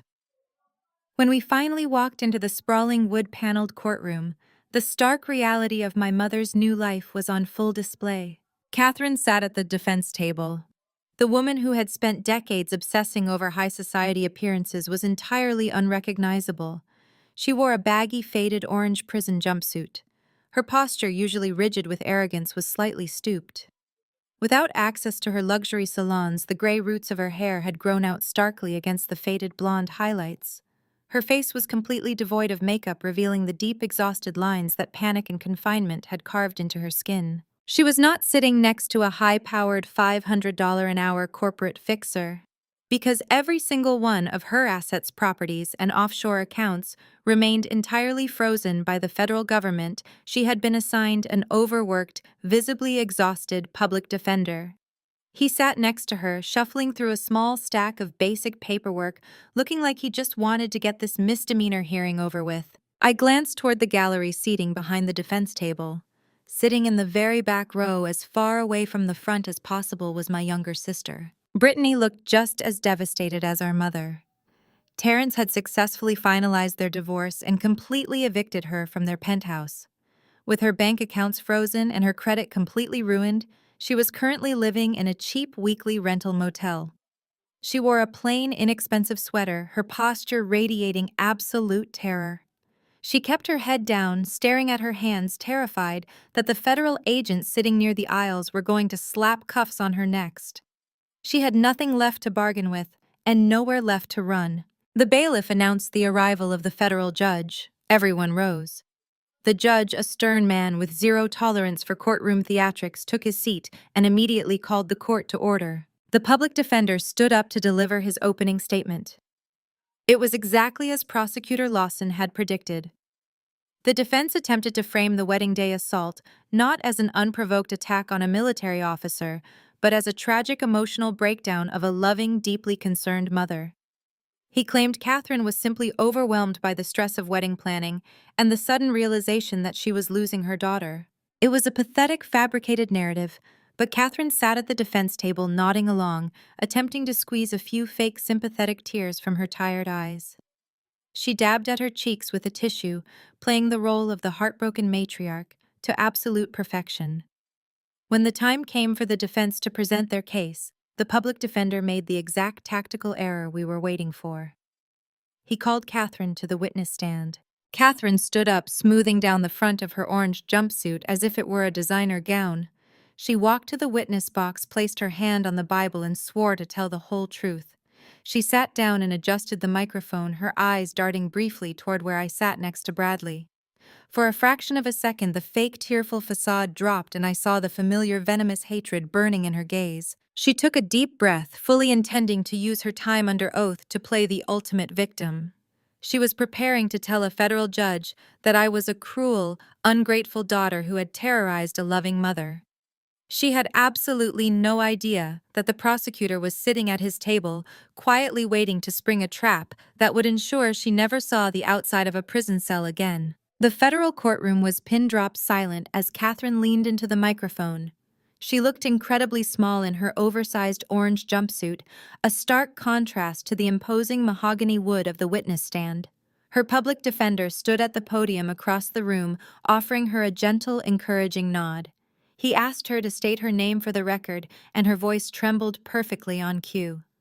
She took a shaky breath, looking down at her hands, as if the memory of my wedding day was simply too painful to bear. The public defender asked her to describe the events leading up to the physical altercation at the chapel on the Marine Corps base. This was her moment. Catherine began spinning a tale so incredibly divorced from reality that it belonged in a daytime soap opera. She told the federal judge that I had been suffering from severe emotional instability for months leading up to the wedding. She claimed I was buckling under the immense pressure of my military career and had completely alienated my family in the process. According to Catherine, she only rushed the altar because she saw me hyperventilating and shaking violently. She told the court with a straight face that she thought I was having a complete mental breakdown and was about to collapse right there on the chapel floor. When asked about the physical assault, Catherine let a single solitary tear roll down her pale cheek. She reached for a tissue provided by the court bailiff and dabbed at her eyes with practiced, heartbreaking elegance. She claimed it was not an assault, but a moment of sheer maternal panic. She said she only slapped me to snap me out of a dangerous hysterical episode. She painted the violent blood-drawing strike as an act of desperate motherly love meant to save me from myself. The public defender then guided her into discussing our relationship to establish her character. Catherine eagerly took the bait. She spoke at length about how she had sacrificed her entire life to build a wealth management empire just to provide for me and my younger sister. She described herself as a devoted, hardworking widow who had given me every possible advantage in life. She claimed she paid for my education, supported my dreams, and only ever wanted me to be happy and successful. Then she turned her sights directly on me. She looked toward the gallery with wide, sorrowful eyes and called me deeply ungrateful. She told the judge that no matter how much love and financial support she poured into my life, I always resented her success. She claimed my decision to have her arrested by military police was just a cruel, vindictive stunt designed to publicly humiliate her because I was bitter about my own shortcomings. Her performance was absolute perfection. I could hear the soft murmurs of sympathy rippling through the gallery seating behind me. A few spectators actually shook their heads, looking at me with thinly veiled disgust. To an outside observer who did not know the facts, Catherine looked like a broken, loving mother who was being relentlessly persecuted by a cold, authoritarian daughter in a military uniform. Even Brittany, sitting in the very back row of the courtroom in her cheap sweater, looked momentarily hopeful. She watched our mother weave this masterful web of lies and probably thought it was actually going to work. She thought Catherine was going to talk her way right out of a federal indictment. I sat perfectly still beside Bradley at the prosecution table. I did not frown. I did not clench my jaw. I did not show a single ounce of anger or frustration. Bradley kept his posture equally rigid, his eyes locked on the woman perjuring herself on the federal record. I knew exactly what Catherine was doing, and I knew exactly why Assistant United States Attorney Lawson was letting her do it. She was digging a massive, inescapable hole. Every single lie she told under oath about our relationship, her financial generosity, and her motivations was a brand new felony charge. She was locking herself into a sworn narrative that directly contradicted the mountains of forensic financial evidence we had already submitted to the Federal Bureau of Investigation. We were giving her enough rope to hang herself, and she was happily tying the noose around her own neck. The public defender wrapped up his direct examination with a highly sympathetic smile. He asked Catherine if she regretted her actions at the chapel. She looked directly at the judge, her voice thick with fake emotion, and said she only regretted that her daughter hated her so much that she would weaponize the federal government against her own flesh and blood. The public defender thanked her, told the judge he had no further questions, and returned to his seat. He looked incredibly relieved. He actually thought they had just established a solid, unbeatable defense of emotional distress. He thought he had just won the misdemeanor case. The judge nodded, making a note in his ledger, and looked over at our table. He asked if the prosecution wished to cross-examine the witness. Assistant United States Attorney Lawson stood up slowly. He buttoned his suit jacket with deliberate, calculated precision. He did not grab his legal notepad. He did not bring his tablet or a list of prepared questions. Instead, he picked up two very specific items from the prosecution table. In his left hand, he held a thick, heavily tabbed stack of banking records provided directly by the Internal Revenue Service. In his right hand, he held a small black digital audio player connected via Bluetooth to the courtroom speaker system. Lawson walked toward the center of the room, his eyes fixed dead on Catherine. The smug satisfaction on my mother's face began to falter as she stared at the objects in his hands. The entire atmosphere in the courtroom shifted instantly from sympathetic warmth to an icy, terrifying chill. The trap was fully set, and the prosecutor was ready to detonate the explosive evidence she had absolutely no idea we possessed. Assistant United States Attorney Lawson walked toward the center of the courtroom with the slow, deliberate pacing of a predator that had successfully cornered its prey. He placed the heavy stack of banking records on the edge of the prosecution table and kept the small black audio remote resting casually in his right hand. He looked up at Catherine, who was sitting in the witness box, with her hands folded neatly in her lap, still playing the role of the tragically misunderstood matriarch. "You testified during your direct examination that you have always been a loving, supportive mother." Lawson began, his voice projecting clearly across the silent room. You stated under oath that you sacrificed your own happiness to provide immense financial advantages for your daughter. Is that correct? I did everything for her, Catherine replied, her voice quivering with practiced sorrow. I paid for her life. I gave her a roof over her head. I just wanted her to be grateful. Lawson nodded slowly, acting as if he found her testimony completely reasonable. And on the day of the wedding, you testified that you rushed the altar and struck your daughter strictly out of maternal panic. You claimed you believed she was suffering a severe mental breakdown. Yes, Catherine said, dabbing at her dry eyes with a tissue. She was shaking. She looked completely unhinged. I had to snap her out of it before she ruined her own life. Lawson took a step closer to the witness stand. If you were so deeply concerned for her mental well-being, why did you scream at her about her wedding dress? Multiple witnesses, including high-ranking military personnel, reported that you demanded she take off the gown, calling it a filthy rag. Does insulting a bride's clothing align with your definition of a medical intervention? Catherine stiffened. The sympathetic facade cracked just a fraction. She adjusted her posture, raising her chin defensively. I was upset, she snapped. I had spent $50,000 on a custom designer gown to ensure she looked presentable in front of my esteemed colleagues. Instead, she chose to humiliate me by wearing an ugly, decaying old dress that she dug out of a closet. It was a deliberate insult to our family image. It was a disgusting piece of trash. Lawson did not argue with her assessment. Instead, he turned and gave a sharp nod to a federal clerk standing near the side door of the courtroom. The clerk stepped out for a brief second and returned pushing a rolling metal evidence cart. Resting on top of the cart was a large, clear plastic evidence bag. Inside the bag was my grandmother's vintage wedding dress. The stark white lace was deeply stained with the dark, dried blood from my split jaw.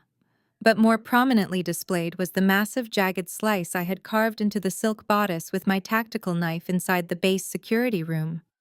Lawson lifted the heavy plastic bag and placed it directly on the wooden rail of the witness box right in front of Catherine. She visibly recoiled, pressing her back against her leather chair as if the fabric itself might burn her. Do you recognize this item? Lawson asked, his tone hardening into pure steel. Catherine glared at the bag. It is the ugly dress she wore to spite me. Yes, I recognize it. Lawson reached into the breast pocket of his suit. He pulled out the waterproof pouch I had retrieved from the dress lining. He opened it and extracted the yellowed, highly fragile legal documents. He unfolded the thick parchment, making sure the gold seal of the state notary was clearly visible to the federal judge. This dress is not just an article of clothing, Lawson stated loudly. It was a vault. Inside the lining of this dress, hidden away for 15 years, was the authentic last will and testament of your late mother. The color instantly vanished from Catherine's face. Her eyes darted from the documents in Lawson's hand to the prosecution table where I sat perfectly still beside Bradley. Her breathing hitched. The realization of what was happening crashed down on her with the force of a freight train.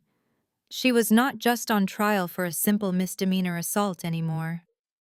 The prosecutor had just dragged her multi-million-dollar financial crimes directly into the federal spotlight. I want you to look very closely at the signature on this document, Lawson commanded, stepping right up to the edge of the witness box and holding the authentic will inches from her face.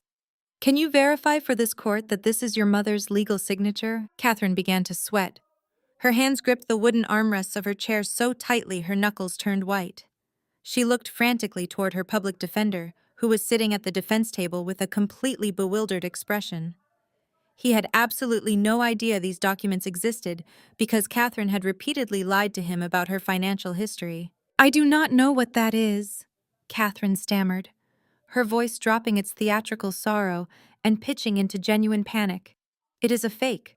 Penelope probably forged it to steal from me. You are currently under oath, Lawson warned, his voice booming with authority. We have already subjected this document to forensic analysis by federal experts. The signature is absolutely authentic. Furthermore, it explicitly dictates that the entire $4 million family trust and the deed to your historic estate were left exclusively to Penelope. It leaves you with nothing. So I will ask you again, Did you forge a secondary will when your daughter turned 18 to illegally seize control of her inheritance? Catherine was hyperventilating now. She looked at the judge, her eyes wide with terror. I plead the fifth, she gasped out. I invoke my Fifth Amendment right against self-incrimination. I refuse to answer that question. The federal judge leaned forward over his heavy wooden bench. His expression was entirely devoid of sympathy. You cannot selectively invoke your Fifth Amendment privileges now, the judge stated firmly. During your direct examination, you willingly opened the door to this line of questioning. You testified extensively about your financial generosity, your wealth management, and your relationship with your daughter. You painted yourself as a financial provider. The prosecution is entirely within their rights to cross-examine the true source of that wealth. You will answer the question. Catherine was completely trapped. If she answered yes, she was confessing to federal wire fraud and forgery on the record. If she answered no, she was committing felony perjury. She sat entirely paralyzed, her mouth opening and closing without producing a single sound. You do not have to answer, Lawson said coldly, stepping back from the witness stand. Because you already did. Lawson raised his right hand. He held up the small black audio remote.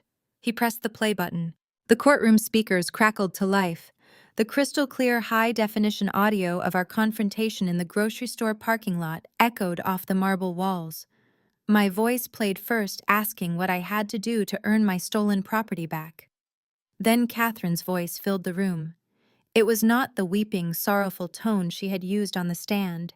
It was the vicious, screaming, arrogant roar of a narcissist who thought she was untouchable. I forged that miserable old woman's will because I knew you would waste the inheritance on your pathetic little morals.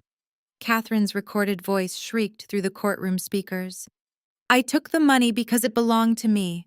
I built this empire, and I will not let an ungrateful militant parasite tear it down. Catherine sat in the witness box, completely shattered, listening to her own voice destroy the last remaining shred of her freedom. The echo of my mother's vicious recorded screams faded into the high vaulted ceilings of the federal courtroom, leaving behind a silence so profound it felt heavy. Every single person in the room stopped breathing. The gallery spectators, who just minutes ago had murmured in sympathy for the weeping widow, now stared at the witness box in absolute unadulterated horror. Catherine sat frozen. The color had drained from her face so completely that her skin looked like gray ash against the bright orange fabric of her prison jumpsuit. She stared down at the small black audio player resting on the prosecution table as if it were a live explosive device. She had spent her entire life meticulously controlling her image, burying her cruelties behind closed doors and country club smiles. Now, the darkest, ugliest truth of her soul had just been broadcast across a federal courtroom. Assistant United States Attorney Lawson did not smile. He did not boast. He simply stepped forward, buttoned his suit jacket, and looked my mother dead in the eyes. Is that your voice on the recording? Lawson asked, his tone slicing through the silence like a scalpel. Did you just hear yourself confess to forging a legal document and stealing a $4 million trust fund? Catherine's public defender practically collapsed into his chair. He buried his face in his hands, completely abandoning any attempt to object. He knew it was over. He knew his client had actively lied to him and had just walked them both into a legal slaughterhouse. Catherine looked wildly around the room. She looked at the federal judge, who was leaning over his heavy wooden bench with an expression of pure, unfiltered disgust. She looked at the gallery where the faces of the public were twisted in revulsion. Finally, she looked at the back row where Brittany was sitting paralyzed, her hands clamped over her mouth as she realized our mother had just signed both of their federal death warrants. Answer the question, the federal judge commanded, his voice booming with authority. You are under oath, and you will respond to the prosecutor. Catherine was cornered. There was no money left to bribe her way out. There were no high-powered corporate fixers to spin the narrative. There was only the cold, hard truth and the absolute destruction of her fake empire. And in that moment of ultimate entrapment, my mother's fragile, weeping victim persona shattered completely. The narcissistic arrogance that had fueled her entire existence violently took over. She could not stomach the idea of looking weak or foolish. In her twisted mind, she was still the ruler of the family. She still believed she was entirely justified in everything she had done. Catherine stood up inside the witness box. She gripped the wooden railing so hard her knuckles turned stark white. Her chest heaved, her eyes burned with toxic fury, and she glared directly at me. "Yes, I took it!" Catherine screamed, her voice tearing through the courtroom, completely abandoning any instinct for self-preservation. "She didn't deserve a dime. I made this family what it is, and she is nothing but an ungrateful parasite." The courtroom erupted in loud collective gasps. Catherine ignored the shocked reactions of the gallery and kept screaming, pointing a trembling finger at me. That old woman hated me. She tried to humiliate me by leaving everything to a plain, stubborn girl who wanted nothing to do with our legacy. I took the money because I earned it. I built the wealth management firm, I bought the luxury cars and the penthouses to keep our status secure. If I had given her that money, she would have thrown it away. I forged the signature because I am the only one in this family smart enough to handle real wealth. I did what had to be done to protect our social standing. The entire courtroom was stunned into absolute silence once again. I sat perfectly still next to Bradley. He squeezed my hand tightly under the table. We had done it. She had not just confessed on a hidden recording in a grocery store parking lot. She had just screamed a full detailed confession to felony forgery, grand theft, wire fraud, and perjury directly into the microphone of a federal court while under oath in front of a federal judge. She had just handed the Department of Justice a golden ticket to lock her away for the rest of her natural life. Lawson did not ask another question. He did not need to. He simply turned his back on the screaming woman, looked up at the bench, and gave a sharp nod. "No further questions, Your Honor," Lawson said quietly, returning to his seat at the prosecution table. Catherine stood panting in the witness box, the adrenaline of her arrogant outburst slowly fading as the catastrophic reality of what she had just done finally set in. She looked down at her hands, then looked around the silent, horrified courtroom. She realized she had just buried herself alive. The federal judge picked up his heavy wooden gavel and brought it down with a thunderous crack that made my mother flinch. "I have presided over this court for 2 decades," the judge stated, his voice radiating absolute fury, "and I have rarely witnessed such a blatant, remorseless display of criminal arrogance. You sat in my courtroom, placed your hand on a Bible, and attempted to perjure yourself to frame your own daughter. You tried to use the federal justice system to continue a pattern of horrific familial abuse." The judge pointed a stern finger at the court reporter. "Strike the entirety of the defendant's direct examination from the official record," the judge ordered. "I find the defendant in direct criminal contempt of court for egregious perjury." Catherine let out a panicked, strangled sob, finally realizing that her wealthy socialite status meant absolutely nothing in this room. "You came into this building today facing a simple misdemeanor charge for a physical altercation." The judge continued, staring her down. "But you have just provided a sworn voluntary confession to multiple federal felonies, including wire fraud, forgery, and grand theft.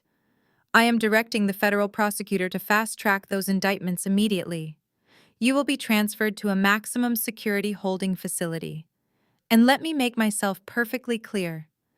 When you stand before a federal court for sentencing on your financial crimes, I will ensure that this transcript is heavily factored into your penalty. You will face the absolute maximum time allowed by federal law." Catherine collapsed back into the leather chair of the witness box, sobbing hysterically as 2 armed federal marshals immediately moved in to pull her out of the stand. The 2 armed federal marshals grabbed my mother by the arms and hauled her out of the witness box. Her oversized orange jumpsuit dragged against the polished wood of the courtroom as she kicked and screamed, begging the federal judge for a mercy she absolutely did not deserve. She thrashed against the officers, her manicured hands bound tightly behind her back, shouting that her wealth management empire made her untouchable. The heavy mahogany doors of the courtroom slammed shut behind her, cutting off her frantic, arrogant cries. The silence that followed was the sound of a toxic dynasty finally collapsing under its own weight. Assistant United States Attorney Lawson did not waste a single moment. With my mother's sworn voluntary confession echoing perfectly in the federal record, the subsequent legal proceedings moved with terrifying speed. Because she had proudly admitted to felony forgery, grand theft, and money laundering while under oath on the witness stand, she completely forfeited her right to a prolonged, expensive defense. Her public defender had immediately stepped away from the podium, recognizing that his client had just handed the Department of Justice an airtight conviction. The judge fast-tracked the consolidated indictments. When Catherine stood before the court for her final sentencing just weeks later, she was a broken, terrified woman. The judge looked down at her from the high bench and delivered a crushing blow. He sentenced her to 20 years in a maximum security federal penitentiary without the possibility of parole. He ordered that every single penny of her remaining frozen assets be seized to pay massive federal fines and restitute my stolen inheritance. She lost her status, her freedom, and the very money she worshipped. But the federal justice system was not finished handing out severe consequences. On the day of my mother's spectacular courtroom meltdown, federal agents had already positioned themselves strategically around the building. I turned in my seat at the prosecution table and looked toward the back of the gallery. My younger sister, Brittany, had watched our mother confess to everything. She knew the protective shield of stolen wealth was completely gone. She stood up from her seat in the back row, her face pale and covered in cold sweat, and tried to quietly slip out the heavy double doors into the hallway. She did not even make it 5 steps past the threshold. 3 federal agents in dark suits stepped directly into her path, blocking her escape route. They did not raise their voices, but their tactical intent was absolute. They informed Brittany that she was being placed under immediate arrest as a willing accessory to federal money laundering and wire fraud. They read her Miranda rights right there in the marble hallway of the courthouse. Brittany completely fell apart. The spoiled golden child dropped to her knees, sobbing and screaming that she was just following her mother's orders. She wailed that she did not know the money paying for her destination weddings and luxury penthouses was stolen from my trust fund. She claimed she was a victim of our mother's manipulation. The federal agents ignored her theatrical, manipulative tears. They clamped heavy steel handcuffs around her wrists, hauled her to her feet, and marched her toward the holding cells in the basement. She was finally being forced to pay her own debts. Standing near the back of the courtroom watching his ex-wife being hauled away in handcuffs was Terrence. He wore a sharp, dark tailored suit, his posture completely relaxed and confident. As Brittany was dragged past him, she screamed his name, begging him to call his corporate lawyers and post her bail. Terrence did not even blink. He looked at the woman who had tried to make him a federal felon, turned his back on her, and let the agents take her away. Terrence had spent the last several months cooperating fully with the Cybercrimes Division. He handed over every single server log, encrypted message, and fake shipping invoice my mother and sister had used to exploit his logistics company. Because of his proactive honesty and his absolute refusal to participate in their crimes the moment he uncovered them, the Department of Justice had officially cleared his name. Terrence was entirely free of any federal charges. Terrence walked down the center aisle of the courtroom until he reached the wooden partition separating the gallery from the prosecution table. I stood up and met him halfway. Bradley stood right beside me, offering a firm, deeply respectful handshake to the man who had risked his own corporate empire to help me secure my freedom. Terrence looked at me, a profound sense of relief washing over his tired features. He told me he was returning to his corporate headquarters to rebuild his business without the toxic weight of my family dragging him down. He said he finally realized that true success meant nothing if it was built on a foundation of lies. I thanked him for his integrity and his courage. We shared a brief, silent nod of mutual respect. He turned and walked out of the federal courthouse, a completely free and vindicated man. Assistant United States Attorney Lawson packed up his heavy leather briefcase, giving me a rare, genuine smile. He told me the federal government would officially begin the process of unfreezing my $4 million trust and transferring the historic family estate back into my name within the week. I thanked him for his relentless pursuit of the truth. Bradley grabbed my hand, lacing his fingers securely through mine. We walked out of the courtroom together, our heads held high and our shoulders light. When we pushed through the heavy glass doors of the courthouse lobby and stepped out into the bright Virginia sunlight, the scene was absolute chaos. But this time, it was a completely different kind of chaos. The massive crowd of reporters, camera crews, and paparazzi had multiplied significantly. They were entirely blocking the concrete steps, waiting eagerly for me to emerge. Just weeks ago, these same journalists had ambushed me at the naval base, shouting vicious accusations and painting me as a deranged, abusive daughter. Catherine had paid a fortune to brand me as a villain in the public eye, but the truth had a funny way of completely obliterating a lie. The news of my mother's arrogant courtroom confession and my sister's immediate arrest had already broken across every major national network. The public narrative had flipped violently. As Bradley and I walked down the stone steps, the reporters did not shout accusations. They shoved microphones forward, asking how it felt to be the brilliant naval intelligence officer who single-handedly took down a corrupt multi-million-dollar financial empire. They hailed me as a relentless hero who had survived years of familial abuse, only to mastermind the ultimate perfectly legal takedown of my own abusers. Camera flashes blinded us, capturing the exact moment I finally stepped out of my mother's toxic shadow and into the light of absolute victory. It has been 6 months since that blinding wall of camera flashes erupted outside the federal courthouse. The media circus eventually packed up their broadcast vans and moved on to the next major political scandal. For me, the quiet that followed the storm was the true victory.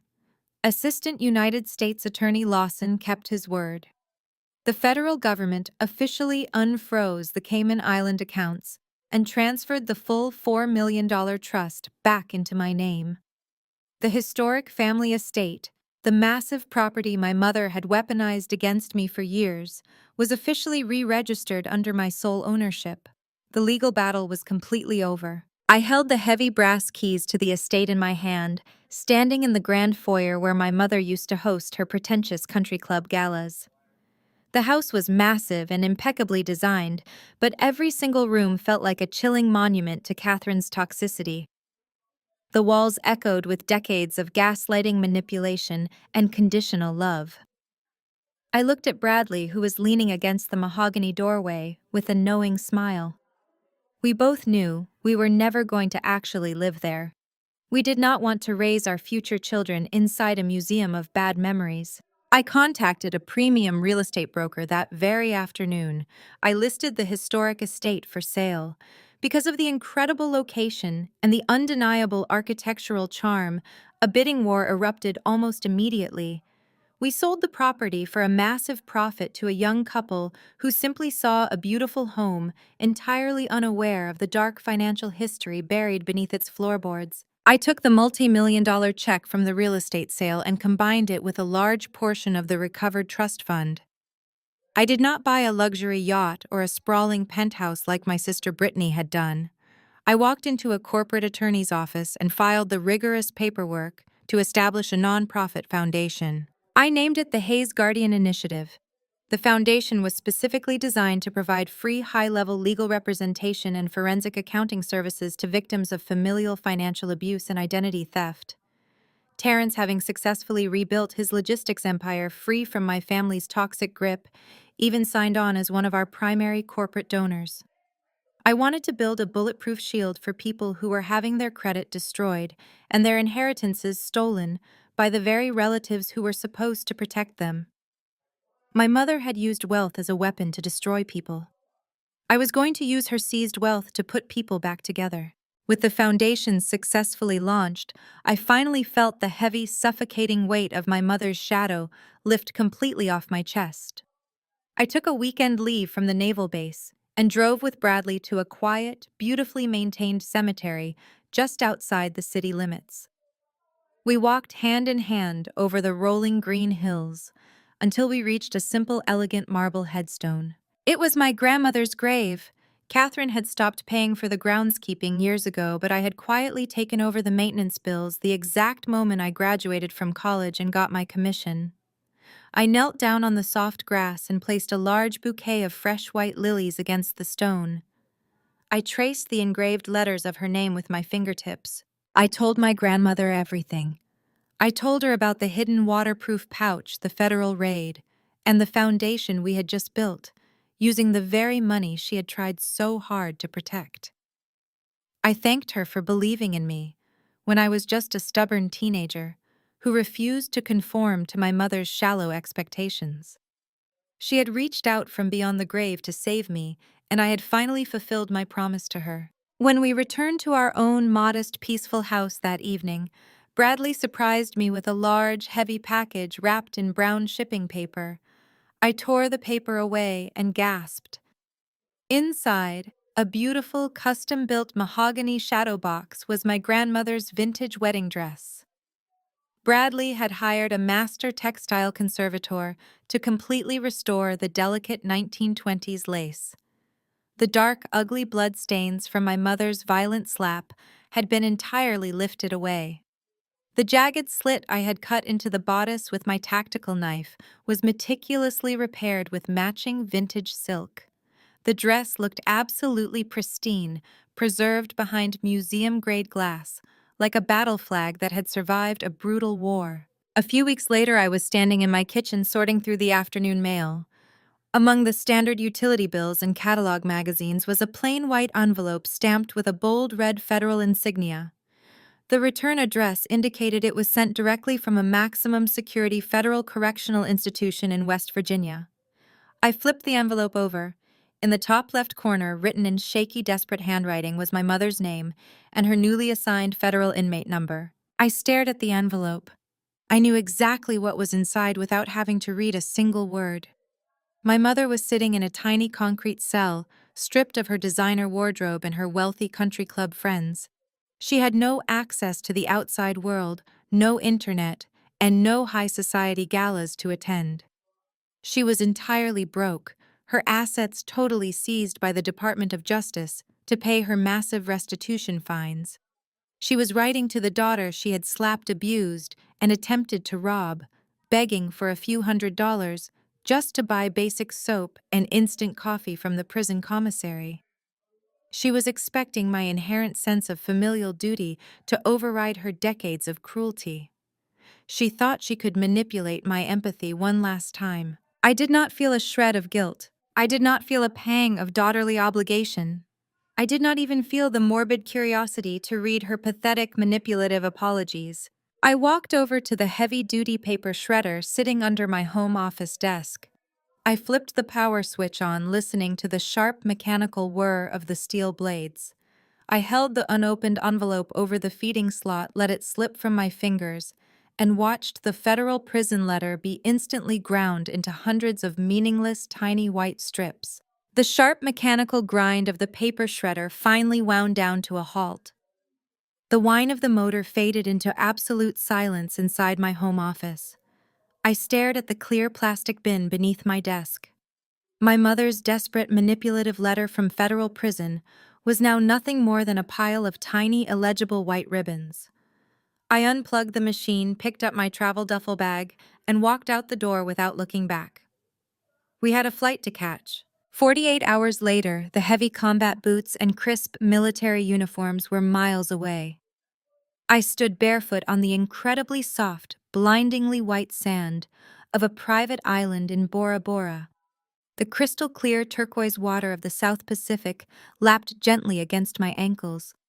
The warm, tropical sun beat down on my shoulders, melting away the last lingering remnants of tension I had carried for the past year. We had postponed our honeymoon for over 12 months.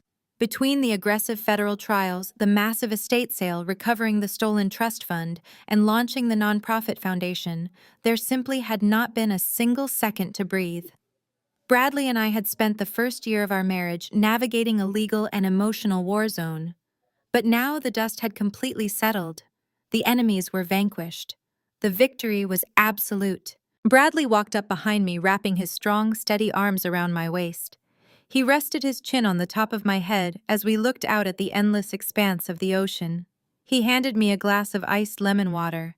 There were no cell phones ringing. There were no paparazzi flashing cameras in our faces. There were no entitled socialites screaming demands. There was only the quiet, rhythmic sound of the waves and the undeniable peace of total freedom. "We made it," Bradley said quietly, his deep voice vibrating against my back. I leaned into his embrace. We did. We walked together down the pristine beach toward our overwater bungalow. As we sat on the wooden deck watching the vibrant orange and purple hues of the sunset paint the horizon, my mind drifted back to the very beginning of this chaotic journey. I thought about the chapel at the military base. I remembered the heavy, suffocating anxiety I used to feel whenever my mother entered a room. I remembered the sharp, blinding sting of her diamond rings crashing against my jaw. I remembered the distinct metallic taste of blood pooling in my mouth and staining the vintage lace of my grandmother's wedding dress. Catherine had unleashed that violent slap with one specific malicious goal. She wanted to humiliate me into total submission. She wanted to remind me that no matter how hard I worked, no matter what military rank I achieved, I was still just a worthless disappointment under her absolute control. She genuinely believed that striking me in front of hundreds of high society guests and military personnel would break my spirit entirely. She could not have been more wrong. That single, arrogant act of violence was the very catalyst that set me free. If she had simply sat in her pew and glared at me, she might have continued her multi-million-dollar money laundering operation for years. She might have kept the stolen trust fund hidden forever. But her unchecked narcissism pushed her across a legal boundary she could not buy her way out of. That slap gave me the opening I needed to deploy the military police, secure the hidden documents, and recruit Terrence to bring down her entire fraudulent empire. The poetic justice of the situation was almost overwhelming. Today, the woman who obsessed over designer labels and country club status was wearing a scratchy, standard-issue orange jumpsuit in a maximum security federal penitentiary. She spent her days following strict guard orders and eating bland cafeteria food. Brittany, the spoiled golden child who had mocked my military career, was completely stripped of her stolen wealth. She was forced to work minimum-wage retail shifts just to afford the weekly rent at a rundown motel entirely abandoned by the high society friends she valued so much. Meanwhile, I was sitting on a private beach in the South Pacific with the love of my life. I was a highly respected naval intelligence officer with a spotless federal security clearance. I was entirely financially independent, holding sole access to a fully restored $4 million trust. I managed a powerful foundation that actively protected innocent people from the exact type of financial abuse my mother had inflicted on me. I had taken the very wealth Catherine used as a weapon and forged it into an unbreakable shield. I looked over at Bradley. He was watching the sunset with a calm, contented smile. Throughout the entire nightmare, he had never wavered. He never asked me to back down or compromise my integrity to keep the peace. He stood like a brick wall between me and the people who tried to break me. And Terrence, a man who married into the toxic dysfunction of my family, ultimately chose honor and truth over comfortable lies. He proved that character is forged in the fire of difficult choices. This entire ordeal taught me the most profound lesson about human connection. True family is not determined by shared genetics, a common last name, or legal obligation. Blood does not automatically grant someone the right to abuse you, steal from you, or dictate your worth. True family is defined by absolute loyalty, unwavering integrity, and the people who step forward to protect you when the battle lines are finally drawn. I took a deep cleansing breath of the salty ocean air. I let go of the anger. I let go of the resentment. I let go of the ghost of the little girl who just wanted her mother to be proud of her. That girl was gone. In her place stood a resilient, victorious woman who had fought a massive war and won everything. The sun finally dipped below the horizon, pulling the vibrant colors from the sky and leaving a blanket of brilliant, glittering stars in its wake. The darkness was no longer something to fear. It was just a quiet, beautiful backdrop for a brand new beginning. Thank you for listening to my story. If my journey to justice resonated with you, hit the like button and subscribe to the channel for more stories about surviving abuse and reclaiming your power. Remember, you do not owe your abusers a single thing. Your ultimate freedom is always the sweetest revenge. The greatest lesson I learned is that biology never gives anyone a free pass to abuse you. For years, my mother weaponized family loyalty to tear me down and fund her greedy empire. I finally realized that true family is not about sharing a last name. It is built on mutual respect, unwavering support, and absolute integrity. Cutting toxic relatives out of your life is never a tragedy. It is the ultimate act of self-preservation and survival. Have you ever had to sever ties to protect your peace? Please like, subscribe, and share your story in the comments below.